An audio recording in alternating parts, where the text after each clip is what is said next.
Praise the lord.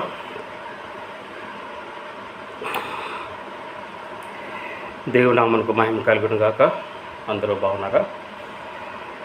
ఈ మధ్యాహ్నం మనం ఒక వాక్య భాగాన్ని చూసి కొంతసేపు దేవుని మాటలు ధ్యానించుకుందాం. సామెతల గ్రంథంలో 1వ అధ్యాయము 17వ వచనంలో ఒక మాట ఉంది. పక్షి చూచుండగా వలవేయుట అసాధ్యము అని రాస్తుంది. పక్షి చూసేటప్పుడు వలవేయటం అంటే అదొక మూర్ఖత్వం. వేటలో పక్షి పడాలి అంటే అది చూస్తున్నప్పుడు వల వేయకూడదు. వల అంటే ఒక ప్రయత్నం, చేసేటువంటి ప్రయత్నం ఎలా ఉండాలంటే సక్సెస్ఫుల్గా అవ్వాలి. నీ ప్రయత్నం సక్సెస్ఫుల్గా జరగాలంటే నీ ప్రయత్నాన్ని నువ్వు ఏ విధమైనటువంటి అజ్ఞానానికి తావివ్వకుండా ఆ ప్రయత్నం సక్సెస్ అవ్వాలి అనే ఉద్దేశంతో చేయాలి తప్ప గుడ్డెద్దెళ్ళి చేలో పడినట్టుగా ఏదో చేస్తున్నట్టుగా చేస్తే అది కుదరదు. Concentration is very important. నువ్వు చేసేటువంటి పని మీద ఒక కాన్సన్ట్రేషన్ అనేది తప్పనిసరిగా అవసరమని నువ్వు గ్రహించాలి. మొదట ఏ పనైనా చేసేటప్పుడు ఒక పనికి ఒక గురి ఉండాలి. పౌలు చెప్తున్నాడు, నేను గురి వద్దకే పరిగెడుతున్నాను అంటున్నాడు. గురి కలిగి ఉండాలి. గురి కలిగి ఉండాలంటే నీకంటూ ఒక విషన్ ఉండాలి. విషన్ అనేది పర్సనల్. వేరొకరి విషన్ నీకు విజన్ కాకూడదు. వేరొకరి జీవితం నీ జీవితం కాకూడదు. నీ జీవితం నీదే. బైబిల్ గ్రంథంలో ఇమిటేషన్స్ అనేవి పనికిరావు. ఒకరిని ఒకరు అనుసరించడం అనేది లేదు. ఒక్కరిని అనుసరించాలి. ఆ ఒక్కరు కూడా ఎవరు అంటే సృష్టికర్త అయిన దేవుణ్ణి. మిగతా వారిని అనుకరించకూడదు. నీ జీవితాన్ని నీవు కాకుండా వేరే వారి జీవితాన్ని నువ్వు జీవిస్తుంటే దాన్ని అనుకరణ అంటారు. నువ్వు అనుకరిస్తున్నావా? అనుసరిస్తున్నావా? నువ్వు అనుకరిస్తుంటే గనక పక్షి చూసేటప్పుడు నువ్వు వల వేస్తున్నావు. నువ్వు అనుకరణలో ఉంటే కనుక నువ్వు చేసే ప్రతి ప్రయత్నం కూడా నీకు వచ్చేటువంటి ఆ ఇన్కమ్ ఏమవుతుందంటే అది చిల్లు సంచిలో వేసిన నాణ్యంలాగా అయిపోతుంది. చిల్లు సంచిలో నీ సంపాదన వేస్తే ఏమవుతుంది? అది పాడైపోతుందే కానీ అది ఎంత మాత్రం కూడా నీకు ఉపయోగపడదు. దొంగల పాలవుతుంది. రాళ్లలో పడేసినటువంటి విత్తనం ఏ విధంగా ఉంటుంది చెప్పండి? మనకు ఒక పారబుల్ తెలుసు. విత్తనాల గురించి మనం ఒక పారబుల్ చూసాం. ఆ విత్తనాలు ఎలా ఉంటాయంటే మత్తయి సువార్త 20వ అధ్యాయం 16వ వచనం చూస్తే ఒకరి చేతిలో ఉంటాయి. ఎవరు ఆ ఒక్కరు అంటే అనుభవం ఉన్నటువంటి వ్యవసాయదారుడై ఉండాలి. విత్తనాలు వేయటంలో గొప్ప అనుభవం కలిగి ఉండాలి.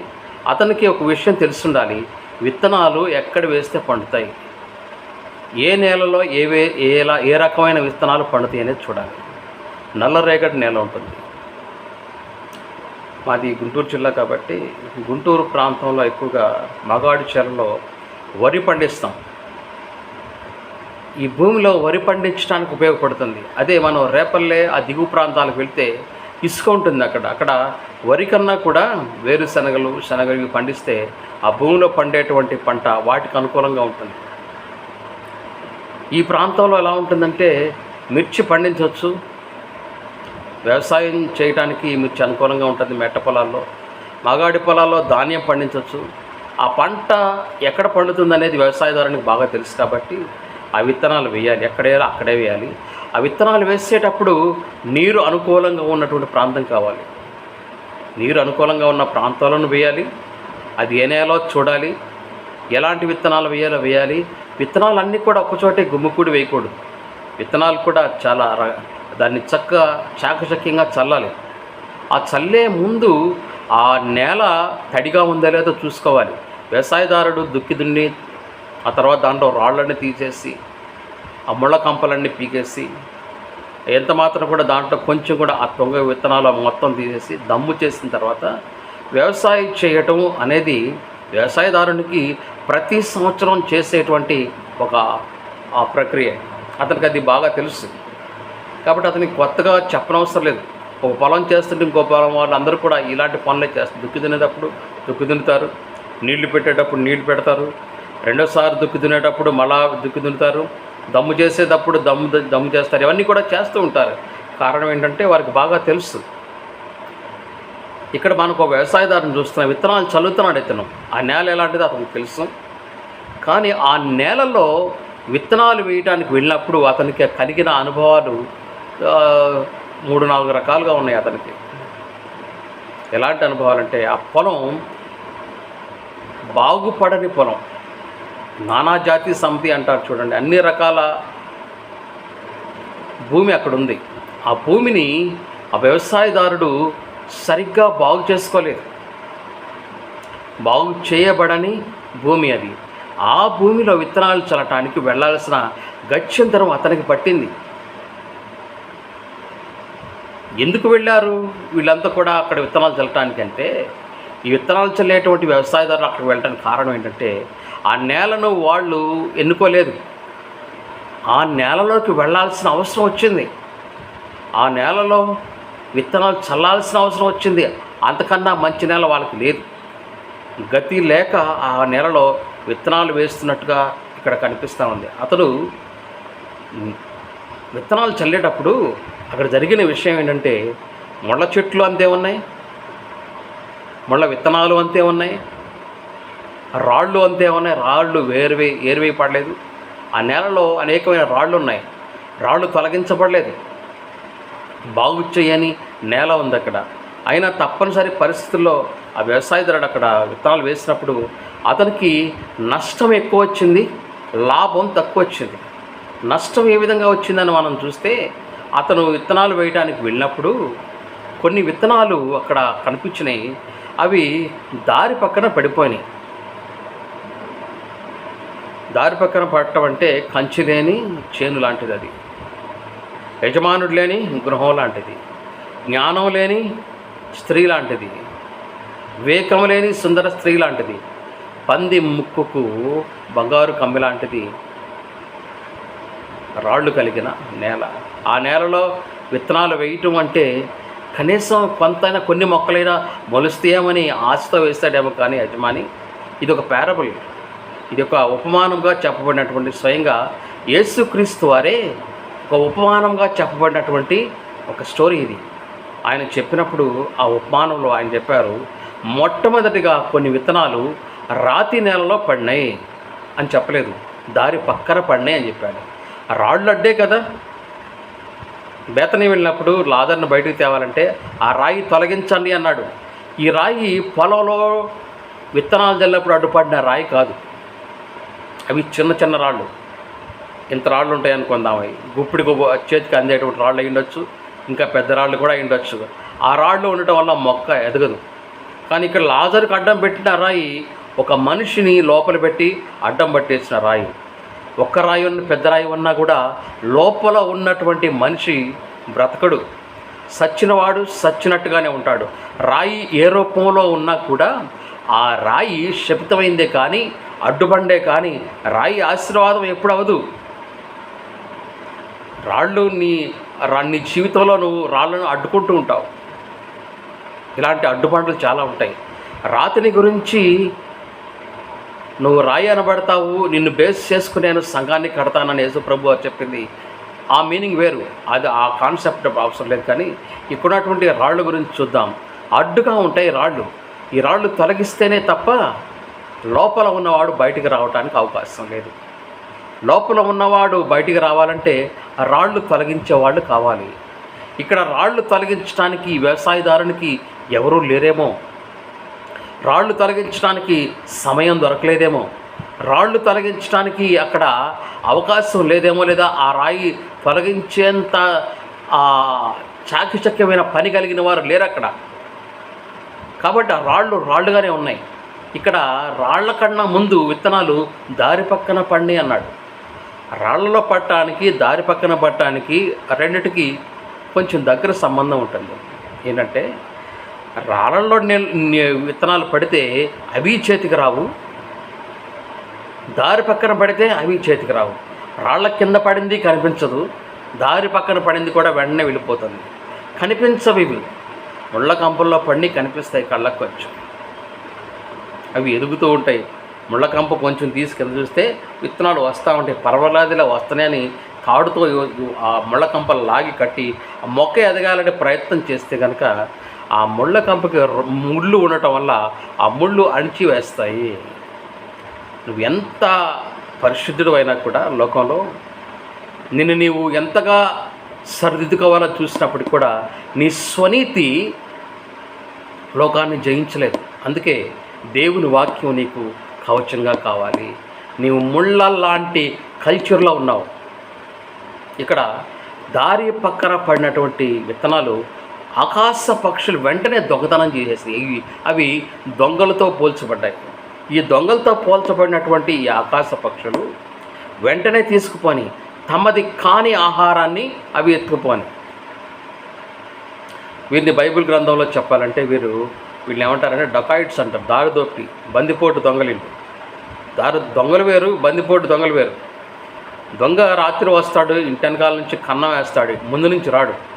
వెనకాల కన్నం వేసి నీకు తెలియకుండా నిద్రలో నుంచి నువ్వు లెగవకుండా ఉండాలని చాలా ప్రయత్నం చేసి చాలా సైలెంట్గా దొంగతనం చేస్తాడు, తెలియకుండా దొంగతనం చేస్తాడు. దీన్ని దొంగలు అంటారు. వీళ్ళు ఈ పనులు చేసేవాళ్ళు దొంగలు. అదే బందిపోటు దొంగలు వేరు. వీళ్ళు డైరెక్ట్గా వస్తారు. వీళ్ళు డైరెక్ట్గా వచ్చేసి కత్తులు చూపిస్తారు, నీ మీద విషం పోస్తూ ఉంటారు, నీ మీద యాసిడ్ పోస్తూ ఉంటారు, నీ మీద దాడి చేస్తూ ఉంటారు, కత్తులు చూపిస్తారు. వీళ్ళు చూపించి దోచుకోవటం కోసం వెంటనే వారి ప్రయత్నాన్ని ప్రారంభించేసి బెదిరించి అడ్డుపడితే చంపేసి వెళ్ళిపోవాలి అనేంతగా తెగించి రక్తాపరాధం చేయటానికి, అలాగే ప్రాణహాని చేయటానికి వెనకాడకుండా తెగించి అవసరమైతే ప్రాణం పోయినా పర్వాలేదు కానీ దొంగతనం చేయటం, దొంగ పనులు చేయటం మాత్రం ఆగకూడదని ఈ దొంగలు దారి దోపిడీల్లో ఉంటారు, ఇళ్లలోకి వచ్చేస్తారు. వీరిని బందిపోటు దొంగలు అంటారు. ఈ బందిపోటు దొంగలకి రాత్రి పగలు తేడా ఉండదండి. వీళ్ళు ఎప్పుడైనా దర్జాగా వచ్చేస్తారు. ఆకాశ పక్షుల్ని నువ్వు వాటితో ఎందుకు, దొంగలతో బందిపోటు దొంగలతో ఎందుకు పోల్చాలంటే వాటి నువ్వేం చేయలేవు. ఆకాశ పక్షులు రాగానే అంబులెన్స్కి ఫోన్ చేస్తావా 108కి? ఇంకేముంది, పంట నాశనం అయిపోతాను, పంట కోసం ఎవడు 108కి ఫోన్ చేయడు. పోలీసులకు ఫోన్ చేస్తావా? వాళ్ళు ఏం చేయలేరు. డాక్టర్లు ఏం చేయరు, పోలీసులు ఏం చేయరు. ఆకాశ పక్షులను వాటిని ఎవరు ఏం చేయగలిగింది లేదు. దేవుని వాక్యం కూడా చెప్తున్న ఆకాశ పక్షులను చూడండి, అవి విత్తవు కోయవు, అయినా ఇవి వాటికి బాగా ఆహారం దొరుకుతుంటాడు. ఆ కాన్సెప్ట్ వేరు. అయితే ఇక్కడ అవి దొంగలకు, బందిపోటు దొంగలకు సాదృశ్యంగా ఉండడానికి కారణం ఏంటంటే అవి వాటి కోసం వేసిన విత్తనాలు కాదు. పక్షుల్ని పోషించాలి, పక్షులకి ఆహారం దొరుకుతుంది, ఆహారం ఇవ్వాలి. వాటి కోసం మనం ప్రత్యేకంగా చెట్ల మీద కొన్ని పళ్ళు వదిలిపెట్టాలి. ఎండాకాలం అయితే కొంతమంది మంచి జాలి గుండె కలిగినటువంటి సోదరులు వాటి కోసం కొన్ని విత్తనాలు వేయటం, వాటి కోసం కొన్ని నీళ్లు పెట్టడం చేస్తూ ఉంటారు. That is right. Being a human with human nature, it is very good. అలాంటి మానవత్వం కలిగినటువంటి పనులు చేయడం చాలా అవసరం. ఇక్కడ ఈ పక్షులు వాటి కానిది, వాటి కోసం ఏర్పాటు చేయింది వచ్చి వాటి స్థానాన్ని ఆక్రమించుకుని వెళ్ళిపోవటానికి ప్రయత్నం చేస్తూ ఉంటాయి. నీకోసం ఏర్పాటు చేసింది కాదు. అందుకే వాక్యం చెప్తుంది, నీ పొరుగు అనేది కూడా నువ్వు ఆశించకూడదని 10 ఆజ్ఞలలో ఒక ఆజ్ఞ ఉంది. ఆ ఆజ్ఞ నీ జీవితంలో నెరవేర్చాలి అనేది దేవుని చిత్తం. పొరుగువానిది ఆశించకూడదు, నీది నువ్వే తీసుకోవాలి. నీకోసం ఇవ్వబడిన ఆశీర్వాదం నీదే. నువ్వు ఎప్పుడు కూడా గమ్యం లేకుండా సంపాదించలేనటువంటి డిజేబుల్ స్థానంలోనూ ఏది తినాలో ఏది తినకూడదో, ఏది తీసుకోవాలో ఏది తీసుకోకూడదో తెలియనటువంటి స్థితిలో నువ్వు చేయబడలేదు. ఒక మనిషి జ్ఞానంతో దేవుని చేతి ద్వారా సృష్టించబడ్డాడు. దేవుని చేతి ద్వారా తయారు చేయబడినటువంటి వాడు మనిషికి జ్ఞానం ఉంది. దానికన్నా ముందు ఇంకిత జ్ఞానం ఉంది, సెన్స్. ఆ ఇంకిత జ్ఞానం అనేది పనిచేయాలి మనిషి. ఏది తినాలి, ఏది తినకూడదు, ఏది నీది, ఏది నీది కాదు, ఎక్కడ చేయబెట్టాలి, ఎక్కడ చేయబెట్టకూడదు, ఏ ఇంట్లోకి వెళ్ళాలి, ఏ ఇంట్లోకి వెళ్ళకూడదు, నువ్వెవరు అనేది తెలియాలి. ఆ విషయం నీకు తెలియకుండానే నువ్వు ఏదేదో చేసేస్తే కుదరదు. నీ ఇష్టానుసారంగా ప్రవర్తించడానికి ఇక్కడ ఎంత మాత్రం కూడా రూల్స్ ఒప్పుకోవు. ఆకాశ పక్షులు దేంతో పోల్చబడుతున్నాయంటే గురి లేని పక్షులవి. సాయంకాలానికి గూటికి చేరతాయి, ఆ జ్ఞానం ఉంది, కానీ అవి ఎక్కడికి వెళ్ళి వాలాలి, ఏం తినాలనేది తెలియనంతగా వ్యవసాయదారుని గింజలన్నీ కూడా తినేసినట్టుగా మనం చూస్తున్నాం. ఇవి ఆహ్వానం లేనటువంటి అతిథులు, వీటికి ఆహ్వానం లేదు. బయట మనం కోళ్ళని పెంచుతాం, ఆ కోళ్ళని పెంచేటప్పుడు విత్తనాలు వేసి వాటిని పిలిస్తే అవి వచ్చేస్తాయి, వచ్చి వాటి కోసం వేసిన ఆహారం అవి తింటాయి. కానీ ఆహ్వానం లేకుండా వచ్చినటువంటి ఈ పక్షులకి తెలియదు, అది వారికి ఆహ్వానం ఇస్తేనే రావాలని వాటికి తెలియదు. వాటి వల్ల ఆహ్వానం లేకుండా పిలవా పెట్టండి పేరంటానికి వెళ్ళి అవమానపడద్దు. అందుకే యేసుప్రభువారు చెప్పాడు, నువ్వు ఎప్పుడైనా ఎక్కడికైనా పిలువబడినప్పుడు అధ్యక్షుని స్థానం ఆశించొద్దు. నువ్వు వెళ్ళి అక్కడ అధ్యక్షుని స్థానంలో కూర్చుంటే నీకన్నా గొప్పవాడు వచ్చినప్పుడు వాడు నిన్ను దింపి నువ్వు వెళ్ళి అటు కూర్చోాలి, అతను కూర్చోబెడితే ఒక చిన్నబుచ్చుకుంటావు కదా. అందుకని నువ్వు తగ్గించుకుని నీ స్థానం ఏదో తెలుసుకో. ఆ స్థానంలో నువ్వు కూర్చోవటం వల్ల నిన్ను పిలిచి, సహోదరుడా నీ వచ్చి ఇదిగో ఇక్కడ పైన కూర్చో అంటే అది నీకు రెస్పెక్ట్గా ఉంటుంది. అప్పటి వరకు నువ్వు దేవుని చిత్త ప్రకారం వెయిట్ చేసి ఉండాలి తప్ప ఎవరి స్థానాన్ని ఆశించాలని చూసి నాకేం తెలియదు, నేను చాలా మంచివాడిని అని చెప్పకూడదు. ఈ మధ్య ఒక ఆయన చెప్తున్నాడు, వాక్యం చెప్తూ, నేను చెయ్యి తగిలిందంట ఎవరికో, చెయ్యి తగలగానే ఆయన పర్సు వచ్చి జేబులో పడిందంట. పెద్ద దైవజనుడు మళ్ళీ ఆయన వెళ్తుంటే ఆయన చెయ్యి తగిలిందంట. చెయ్యి తగలగానే ముందు పెన్ను వచ్చి ఆయన జేబులో పడిందంట, తర్వాత పర్సు వచ్చి ఆయన జేబులో పడిందంట, తర్వాత ట్యాబ్ వచ్చి ఆయన జేబులో పడిందంట. ఈ చెయ్యి ఆయనకి తగలగానే ఈయన వాళ్ళ ఇంటి వైపు వెళుతూ ఉండగానే ఈ ఇంట్లో ఉండాల్సిన CPU ఆ ఇంట్లోకి వెళ్ళిపోయిందంట. కంప్యూటర్. కామెడీ చేస్తున్నావా? హాస్యంగా ఉందా? దేవుని వేదికట్టే ఆల్టర్ మీద నిలబడి ఏదంటే అది చెప్తే కుదరదు. నేను క్రీస్తుతో కూడా సిలువ వేయబడ్డాను అని చెప్పుకుంటూ కూడా క్రీస్తుని అపహాస్యం చేసేవాళ్ళు గురి లేని ఆకాశ పక్షులు, దుష్టులను పోలి ఉన్నారు. వారిదేదో వారికి తెలియదు. నీ పొరుగువానిది ఆశించకూడదని చెప్పినటువంటి ఆజ్ఞలో ఒక ఆజ్ఞ పాటించడానికి వీరు వెనుదీస్తున్నారు. ఆజ్ఞ అతిక్రమమే పాపము, పాపానికి వచ్చి జీతం మరణం. తెలియదు అంత మాత్రం? అది తెలియదా నీకు? తెలియకుండానే నువ్వు ఇంత ఘోరంగా ప్రవర్తిస్తున్నావా? ఇంత ఘోరాతమైన ఘోరం నీ జీవితంలో నువ్వు ప్రవర్తిస్తూ నేను ఇలాగే ప్రవర్తిస్తానంటే అది కుదురుతుందా? తెలియక చేసిన పాపానికి క్షమాపణ ఉంటుంది, కానీ తెలిసి చేసే పాపానికి క్షమాపణ ఉండదు. స్నేహితుడా, గుర్తుపెట్టుకో, నువ్వు చేస్తున్నటువంటి నీ క్రియలు నీ వాకిట పాపంగా మరణంగా పొంచి ఉంది. జాగ్రత్త, వాటిని తొలగించుకో. తీర్పు దేవుని ఇంటి వద్ద నుంచే ప్రారంభమైతే మరి సామాన్యుల సంగతి ఏంటి? అందుకే వాక్యం చెప్తుంది, బోధకులమైన మనము మరి కఠినమైన తీర్పు పొందుతామని చెప్తుంది. అంటే ఈ మరి కఠినమైన తీర్పు అంటే ఇది 3వ స్థాయి. చాలా హార్డ్గా ఉంటుంది ఈ తీర్పు, తిరుగులేని తీర్పు. ఆ తీర్పు నుంచి ఎవడు తప్పించుకోలేడు. నీ త్రాసులోగా తూసేది ఆయన త్రాసులో తోస్తాడు. ఆయన అకార్డింగ్ టు హిస్ జడ్జ్మెంట్, ఆయన అండర్స్టాండింగ్ని బట్టి ఆయన త్రాసులో తోస్తాడు. కాబట్టి నీ న్యాయం పనికిరాదు. మనుషుల న్యాయం న్యాయాన్ని తీరుస్తారు, దుష్టుడు నీతిమంతుడని తీరుస్తారు, దొంగని దొరాన్ని తీర్పు తీరుస్తారు, అబద్ధ ప్రవక్త వీడు నిజమైన ప్రవక్తని తీర్పు తీరుస్తాడు, అబద్ధాన్ని సత్యమని తీర్పు తీరుస్తారు, చీకటిని వెలుగని చూపిస్తారు, అర్హత లేని వాడిని అర్హత కలిగిన వాడని చూపిస్తారు. ఇదంతా కూడా లోకానుసారంగా జరుగుతున్నప్పుడు దేవుడు చూస్తూ ఊరుకోవట్లేదు. వీరందరినీ తీసి అక్కడ పడేయటానికి ఆయన సిద్ధంగానే ఉన్నాడు. దేవుడు చూస్తూ ఊరుకునే దేవుడు కాదు. రక్షింప నేరకున్నట్లు యెహోవా హస్తము కురుచ కాలేదు. కాబట్టి ఇలాంటి వారిని చూసి మచ్చరపడద్దు. వీరికి తగిన తీర్పు ఉంది. ఈ భూలోకంలోనే భూమి మీదే అనుభవించేలాగా ఆయన చేస్తాడు. ఆయన తీర్పుకి ఎంత మాత్రం కూడా అడ్డు లేదు. దేవుణ్ణి వెక్కిరించగలడా ఎవడైనా? దేవునికి అడ్డు చెప్పగలడా ఎవడైనా? దేవుని చిత్తాన్ని మార్చగలిగినంత దమ్మున్నవాడు ఉన్నారా భూమి మీద? దేవుణ్ణి ఎదుర్కొనగలిగిన వారు ఉన్నారా? నేను దేవుని చిత్తాన్ని మార్చగలనని ఎవడైనా అనుకుంటే వాడి మరణానికి పాత్రుడే. దేవుని చిత్తాన్ని ఎవడు మార్చగలడు? దేవునికి వ్యతిరేకంగా ఎవడు వెళ్ళగలడు? ఆయన కళ్ళు పీకేస్తాడు. జాగ్రత్త. సౌలు దేవునికి వ్యతిరేకంగా వెళ్ళాలని చూస్తే దమస్కు మార్గంలో 2 కళ్ళు పోని. ఏదో నేను వేషం వేయగలను అనుకున్నాడు, కానీ అతని వేషం కొన్ని గంటల్లోనే తీరిపోయింది. జాగ్రత్త, దేవుని వెక్కిరించలేవు. దేవుని దగ్గర నువ్వు చాలా జాగ్రత్తగా ఉండాలి. ఒళ్ళు దగ్గర పెట్టుకుని ప్రవర్తించాలి. దేవుని సన్నిధిలో ఎవరైనా సరే, దేవుని సన్నిధిలో లోకమంతయో మౌనంగా ఉండునుగా కానీ వాక్యం చెప్తుంది. దేవుని సన్నిధిలో లోకమంతా మౌనంగా ఉండాలని వాక్యం చెప్తుంటే, దేవుని సన్నిధిలో నీకు వచ్చినప్పుడే అన్ని వేషాలు వేస్తే ఎలాగా?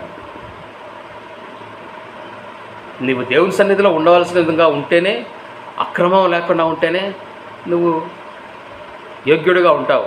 అక్రమం చేసే వారికి దేవుని సన్నిధి తావుండదు. ఆయన వెళ్ళిపోమని చెప్తున్నాడు. దూరంగా వెళ్ళండి, దగ్గర కూడా కాదు. నా సన్నిధిలోనూ ఉండద్దు, నా సమీపంలోనూ ఉండద్దు.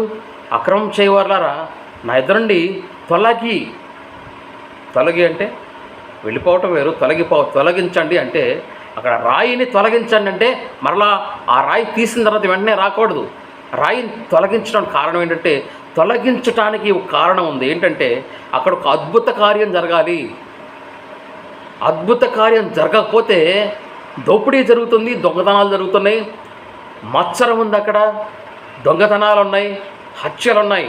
కాబట్టి తొలగించటము అంటే అది లోతుగా ఉంది. లోతుగా ఉన్నదాన్ని తవ్వి తొలగించడం అంటారు దాన్ని. అడ్డుగా ఉన్న తొలగించడం అంటే ఒకరు తోస్తే వెళ్ళేది కాదు, 10 మంది కలిసి గట్టిగా తొయ్యాల్సి ఉంటుంది. తొలగించడం అంటే బలమైన కార్యం.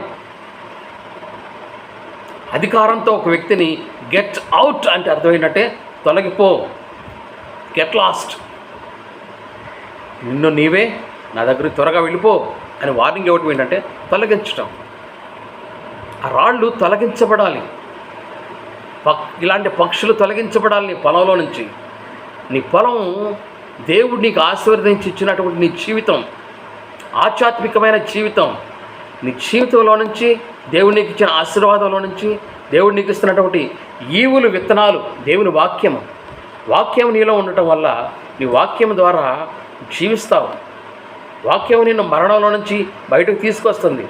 వాక్యం నీలో ఉన్న చీకటిని తొలగిస్తుంది. వాక్యం నీలో ఉన్న బలహీనతను రూపుమాపేసి బలవంతుడిగా చేస్తుంది. వాక్యంలో ఉన్న సత్యము చాలా గొప్ప సత్యం. ఆకాశ పక్షులు సత్యానికి అడ్డుగా నిలబడటం అంటే అర్థం ఏంటంటే, దొంగన్నాడు, వాడు దోచుకోవడానికి వస్తాడు. ఇవి దారి పక్కన పడటం వలన బలహీనమైన పక్షులు కూడా తీసుకువెళ్ళిపోతున్నాయి. దారి పక్కన పడటం అంటే ఇక్కడ అర్థం ఏంటంటే కాపు లేకపోవటము, ఒక అనాథగా విడిచిపెట్టబడటం, ఎంత మాత్రం కూడా ప్రొటెక్షన్ లేని జీవితం. ఎవరు ఏమనలేరు ఒక వ్యక్తిని. ఎవరు ఏం చేసినా అతను కొట్టా అడిగేవాడు లేడు, అతను దోచుకున్న అడిగేవాడు లేడు, అతని ఇంట్లోకి తిష్ట వేసిన అడిగేవాడు లేడు. ఒకవేళ అడిగితే విషపూరితమైన పనులు చేసి అతను అనగదొక్కొచ్చు అనేటువంటి భావన కలిగినప్పుడు ఆ ఇల్లు దారి పక్కన ఉన్నటువంటి ఇల్లు, ఆ ఇంటి సంపాదన దారి పక్కన ఆకాశ పక్షులు దొంగిలించినటువంటి విత్తనాలు లాంటివి. కొందరి హృదయాల్లో దారి ప్రక్కన ఉన్నటువంటి నివాసంగా ఆత్మీయ స్థలం ఉంటుంది. వారి ఆత్మీయ స్థలం ఎలా ఉందంటే దారి పక్కన ఉంది. దారి పక్కన ఉండడానికి కారణం ఏంటంటే, ఆ దారి పక్కన ఏముంటుందంటే లోకానుసారమైన చూపు ఉంటుంది. ఆ దారిలో నుంచి ఇతరుల వైపు చూస్తే పొలంలో నుంచి చూడవచ్చు. ఆ దారి మీద అది రహదారి కాబట్టి అన్ని రకాల మనుషులు వెళుతుంటారు, వాహనాలు వెళుతుంటాయి. ఇటు పొలంలోనికి వచ్చి చూపు ఉంటుంది, దారిలోనికి వచ్చి చూపు ఉంటుంది. కాబట్టి ఆ వాక్యము దారిలో వెళుతున్నటువంటి అటు ఇటు తిరుగులాడుతున్నటువంటి గర్జించు సింహం అనే వేషం వేసి, సింహము కాని సింహము వేషం వేసి ఎవరిని మృంగుదనాన్ని తిరుగుతున్నటువంటి అపవాది వెంటనే దొంగిలించేస్తాను నీ హృదయంలో నుంచి నీ వాక్యాన్ని. దేవుడు నీకోసం నేను ఆశీర్వదించాలని, నిన్ను బలపరచాలని, నేను ఉన్నతమైన స్థానంలో ఉంచాలని నీకోసం రిజర్వ్ చేస్తున్నటువంటి ఆశీర్వాదాలను తీసుకొచ్చి నీకు ఇస్తే నీ హృదయం ఎలా ఉందంటే దారి ప్రక్కన పడిపోయినటువంటి స్థలము, బాగు చేయబడిన స్థలము, దారి పక్కన ప్రొటెక్షన్ గోడ కట్టనటువంటి స్థలము, సెక్యూరిటీ లేనటువంటి స్థలము, ఆ విధంగా పొలంలో ఒక భాగము, ఒక స్థలం ఎలా విడిచిపెట్టబడిందో దారి పక్కన అలాగా ఉంది. అక్కడ ఎంత మాత్రం కూడా కాపుదల లేదు. కాపుదల లేనటువంటి ఆ స్థలంలో విత్తనాలు ఎన్ని పడినా కూడా వృధా ప్రయాస. అందుకని ఒకసారి ఎత్తుకుపోయాడు సాతానుడు, దేవుడు మరలా మళ్ళీ బుద్ధి చెప్పి ఇంకోసారి చేశాడు. ఎన్నిసార్లు చెప్పినా గద్దింపునకు లోబట్టలేదు. కారణం ఏంటంటే ఆ హృదయానికి కాపుదల లేదు.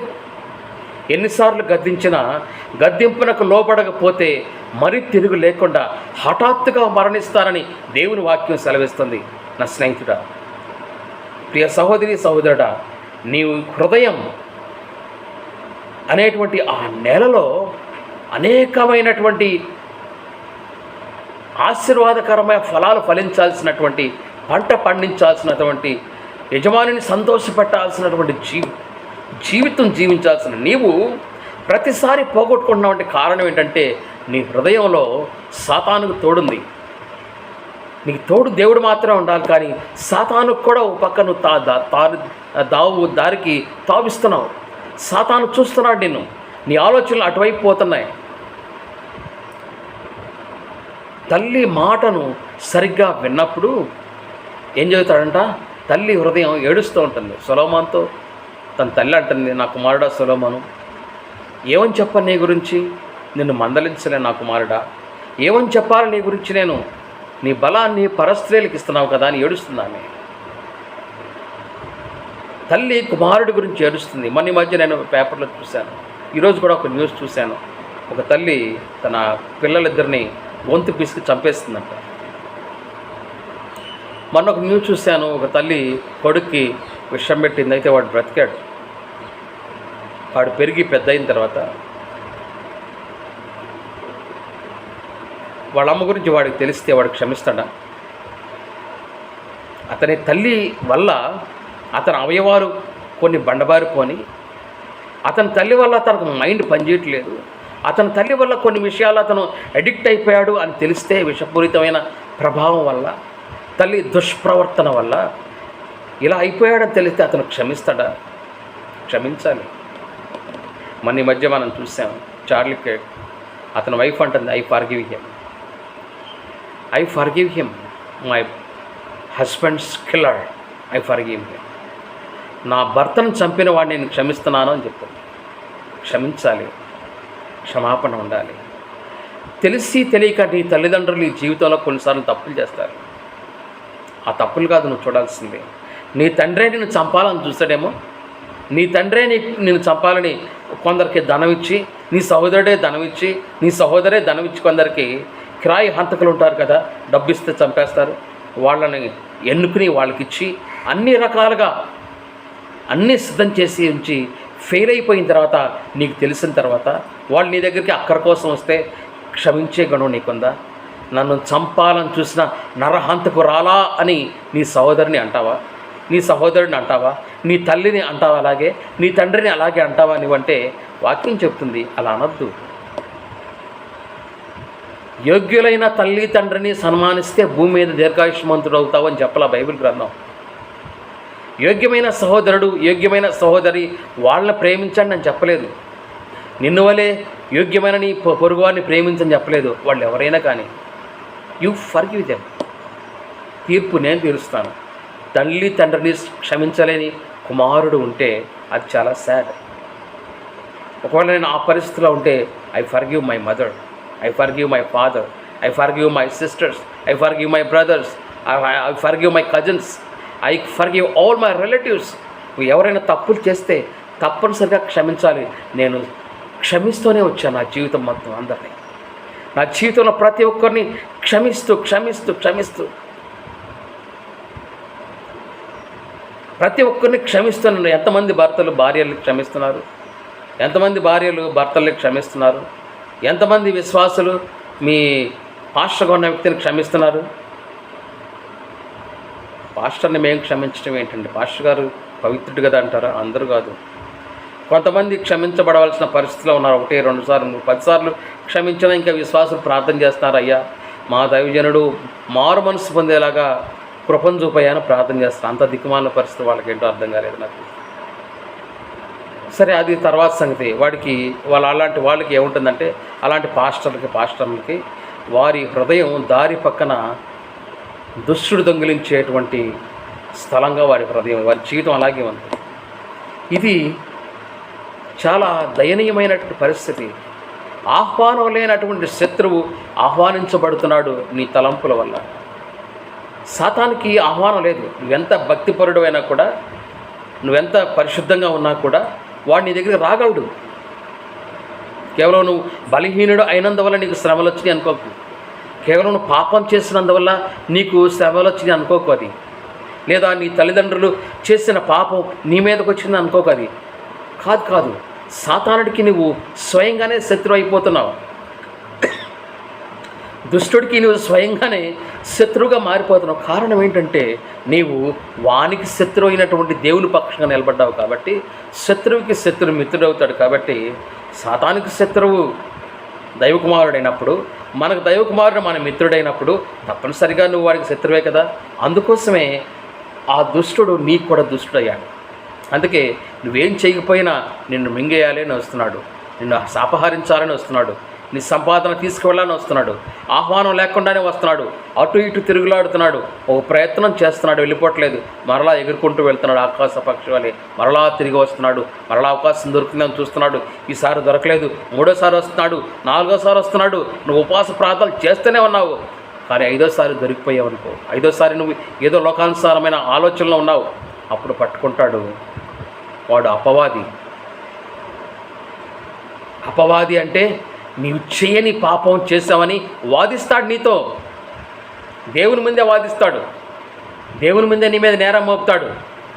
అయితే న్యాయాన్ని తీర్చే దేవుడు ఉన్నాడు కాబట్టి నువ్వు ఏ పరిస్థితుల్లో పడిపోయావు, నువ్వు ఏ పరిస్థితుల్లో బలహీనుడిగా ఉన్నావు చూసి నిన్ను బలపరిచేటువంటి దేవుడు నీకున్నాడు. క్షమించడం అంటే ఏంటి చెప్పండి? క్షమించడం అంటే ఒక వ్యక్తిని క్షమించిన తర్వాత, ఒక స్త్రీ పాపంలో పట్టుబడితే ఆమెను క్షమించిన తర్వాత ఆయన అన్నాడు, ఆయన క్షమించాలి కాబట్టి ఒక మాట చెప్పాడు, ఎవరూ నిన్ను రాళ్ళతో కొట్టలేదంటే, అయ్యా ఎవరూ నన్ను శిక్షించలేదయ్యా అని చెప్తే, ఎవరు శిక్షించలేదని చెప్పినప్పుడు ఆయన చెప్తున్నాడు, నేను కూడా శిక్షించను, కానీ ఒక కండిషన్ ఉంది ఇక్కడ. ఏంటి కండిషన్ అంటే సిన్ నో మోర్. మరి ఎప్పటికి కూడా ఇంకా పాపం చేయకు. ఈ కండిషన్ మీద నేను క్షమించేస్తాను, ఈ కండిషన్ మీద నేను రాయి పట్టుకోవట్లేదు, ఈ కండిషన్ మీద నిన్ను మరణానికి అప్పగించట్లేదు, నీకు ఒక కండిషన్ పెడుతున్నాను. ఏంటి కండిషన్ అంటే నువ్వెప్పటికీ పాపం చేయకుండా వెళ్ళు, శాంతిగా వెళ్ళాము. అమ్మ నిన్నెవరు శిక్షించలేదు కదా, ఎవరు శిక్షించలేదు కదా, అయితే నేను శిక్షించగలను, కానీ ఒక కండిషన్ మీద నేను వదిలిపెడతానని వదిలిపెట్టిన దేవుడు ఆ కండిషన్ ఆమె జీవితాంతం గుర్తుపెట్టుకోవాలి. నా జీవితం ఒక కండిషన్ మీద ఉంది. క్రైస్తవులకి కండిషన్ లేని జీవితం లేదు. నువ్వు ఏ వాక్యమైనా తీసుకో, ఆ వాక్యం ముందు కండిషన్ తర్వాతే ఆశీర్వాదం ఉంటుంది. కండిషన్ అనేది ప్రమాణం లాంటిది. హెబ్రీయులకు రాసిన పత్రికలో మనం చూస్తే అక్కడ చెప్తున్నాడు, యేసుక్రీస్తు కూడా ప్రమాణం లేకుండా దేవుని సేవకుడు కాలేదు. ప్రమాణము అంటే అభిషేకం. బాప్తీసం తీసుకునేటప్పుడు ప్రమాణం చేపిస్తారు, పెళ్లి చేసుకునేటప్పుడు ప్రమాణం చేపిస్తారు, పదవిలోకి వెళ్ళేటప్పుడు ప్రమాణం చేపిస్తారు. దేవుని సేవకుడు అయ్యేటప్పుడు ఒక రాజుగా అభిషేకించాలంటే ప్రమాణం చేపిస్తారు ముందు. రాజకీయ నాయకులకు సైతం ప్రమాణం చేయించి ఆ తర్వాత వారిని ఆ పదవిలోకి తీసుకొస్తారు సంతకాలు పెట్టి. దేవుని సేవకుడిగా అభిషేకించబడాలి అంటే నీవు ప్రమాణం చేయబడాలి. అదే చెప్తున్నాడు హెబ్రీయులకు రాసిన పత్రికలో, యేసు సైతం యాజకుడు కావాలంటే ప్రమాణం చేయకుండా యాజకుడు కాలేదు అని చెప్తున్నాడు. కాబట్టి నీవు ప్రమాణం చేయాలి. వాక్యంలో చెప్తున్నాడు, ఏ వాక్యమైనా చూపించండి, ఏ వాక్యమైనా చదవండి, నీవు నా మాట వింటే ఆశీర్వదిస్తాను, నీవు నా మాట వింటే నిన్ను అభివృద్ధి పరుస్తాను, నా మాట వింటే నేను రక్షిస్తాను, నా మాట వింటే నీ కుటుంబం అభివృద్ధి చెందుతుంది, నా మాట ప్రకారం చెయ్యి, ఇలాగున చెయ్యి, చేస్తే నీవు ఇలాగా ఉంటావు. Blessing with condition. ప్రతి వాక్యం కూడా ఏ విధమైన కండిషన్ లేక నియమం లేకుండా వాక్యం లేదు. విత్తనం వేయాలంటే ముందుగా బాగు చేయాలి, ఇది కండిషన్. విత్తనం వేయాలంటే ఆ చేనికి కంచె ఉండాలి, ఇది కండిషన్. విత్తనం వేయాలంటే ఆ చేనులో రాళ్ళు ఉండకూడదు, అక్కడ గోడ లేనటువంటిది, కంచె లేనటువంటి చేనుగా ఉండకూడదు. ఉంటే అక్కడ దుష్టులకి స్థానం ఉంటుంది. నేను ఆహ్వానించలేదే, నేను నా జీవితంలోనికి ఆకాశ పక్షులు ఆహ్వానించలేదు. అవి నా రక్త సంబంధికులు కాదు, నా సహవాసంలో ఉన్నవారు కాదు, నా జాతి కాదు, నా కులం కాదు, నా మతం కాదు, నా దేశం కాదు, ఏది కాదే అని అనుకుంటూ ఉంటే కుదరదు. అంటాడు, నువ్వు దేవుని వైపు ఉన్నావు కాబట్టి నాకు నువ్వు శత్రువు. నీకు వాడికి ఉన్న మధ్యలో ఉన్న శత్రుత్వం ఏంటంటే పేతురు రాసిన పత్రికలో చెప్తాడు, మీ విరోధి అయిన అపవాది అని ఇంట్రడక్షన్ చేస్తున్నాడు మనకి. సాతానుడు ఎవరంటే మీ విరోధి అయిన అపవాది. ఎవరు వాడు? మనకి విరోధి అయిన అపవాది అని చెప్తాడు. వాడు వాదిస్తాడు. అపవాదము వాదించడానికి అపవాదానికి తేడా ఉంది. కోర్టులో వాదిస్తాడు. వాదించి ఏం చేస్తాడంటే ఆ అబద్ధాన్ని నిజం చేసి నిరూపించి హంతకుడిని ఏమీ చేయనటువంటి వాడుగా శిక్ష పడకుండా తీసుకెళ్ళిపోతారు. అది వాదము. అపవాదం అంటే ఏంటో తెలుసా? అపవాదము అంటే అవును నేను దుష్టుడినే, అవును నేను పాపమే చేస్తున్నా, అయితే ఏంటంట నేను ఇలాగే చేస్తాను, నేను ఇలాగే అబద్ధం ఆడతాను, ఇలాంటి పాపం జీవితమే జీవిస్తాను, ఈ విధంగా నాశనం చేయడానికే వచ్చాను అని చెప్తాడు. ఏవు పరిస్థితి దగ్గరికి వెళ్తే ఈ అపవాది ఆయన అంటాడు, అయ్యా నేను ఏం చేయలేకపోతున్నాను, కరెక్టే, నువ్వు చెప్పింది కరెక్టే, ఏబు జీవితంలో నేనేం చేయలేకపోతున్నాను, కానీ నా మాట ఒకటి ఉందని అపవాది స్టైల్లో మాట్లాడి ఏంటంటే నేను యోబుని కనుక హర్ట్ చేయాలంటే నీ సెక్యూరిటీ తొలగించాలి. ఇది సాతాను యొక్క అపవాదము. మరి ఏమంటాడు తెలుసా? నేను నాశనం చేయకుండా ఉండను, నేను అతన్ని హర్ట్ చేయటానికి, అతన్ని చంపటానికి, అతని చేత అబద్ధం ఆడించడానికి నాకంటూ కొన్ని అడ్డుబండలను ప్రాకారం కట్టావు కదా, నువ్వు వేసిన విత్తనాలను అక్కడే ఉన్నాయి, నేను దారిని వెళుతున్నాను, కానీ అక్కడ కంచె ఉందయ్యా, ఆ కంచె వేసావు, నేను ఎక్కడ ఎలా వస్తాను? దారిని పక్కన పడుతున్నాయి విత్తనాలు, కానీ అతని హృదయం దారి పక్కన లేదు కదా. అతని హృదయం ఎలా ఉందంటే కంచె వేయబడి ఉంది కదా, కోటగా కట్టబడి ఉంది కదా.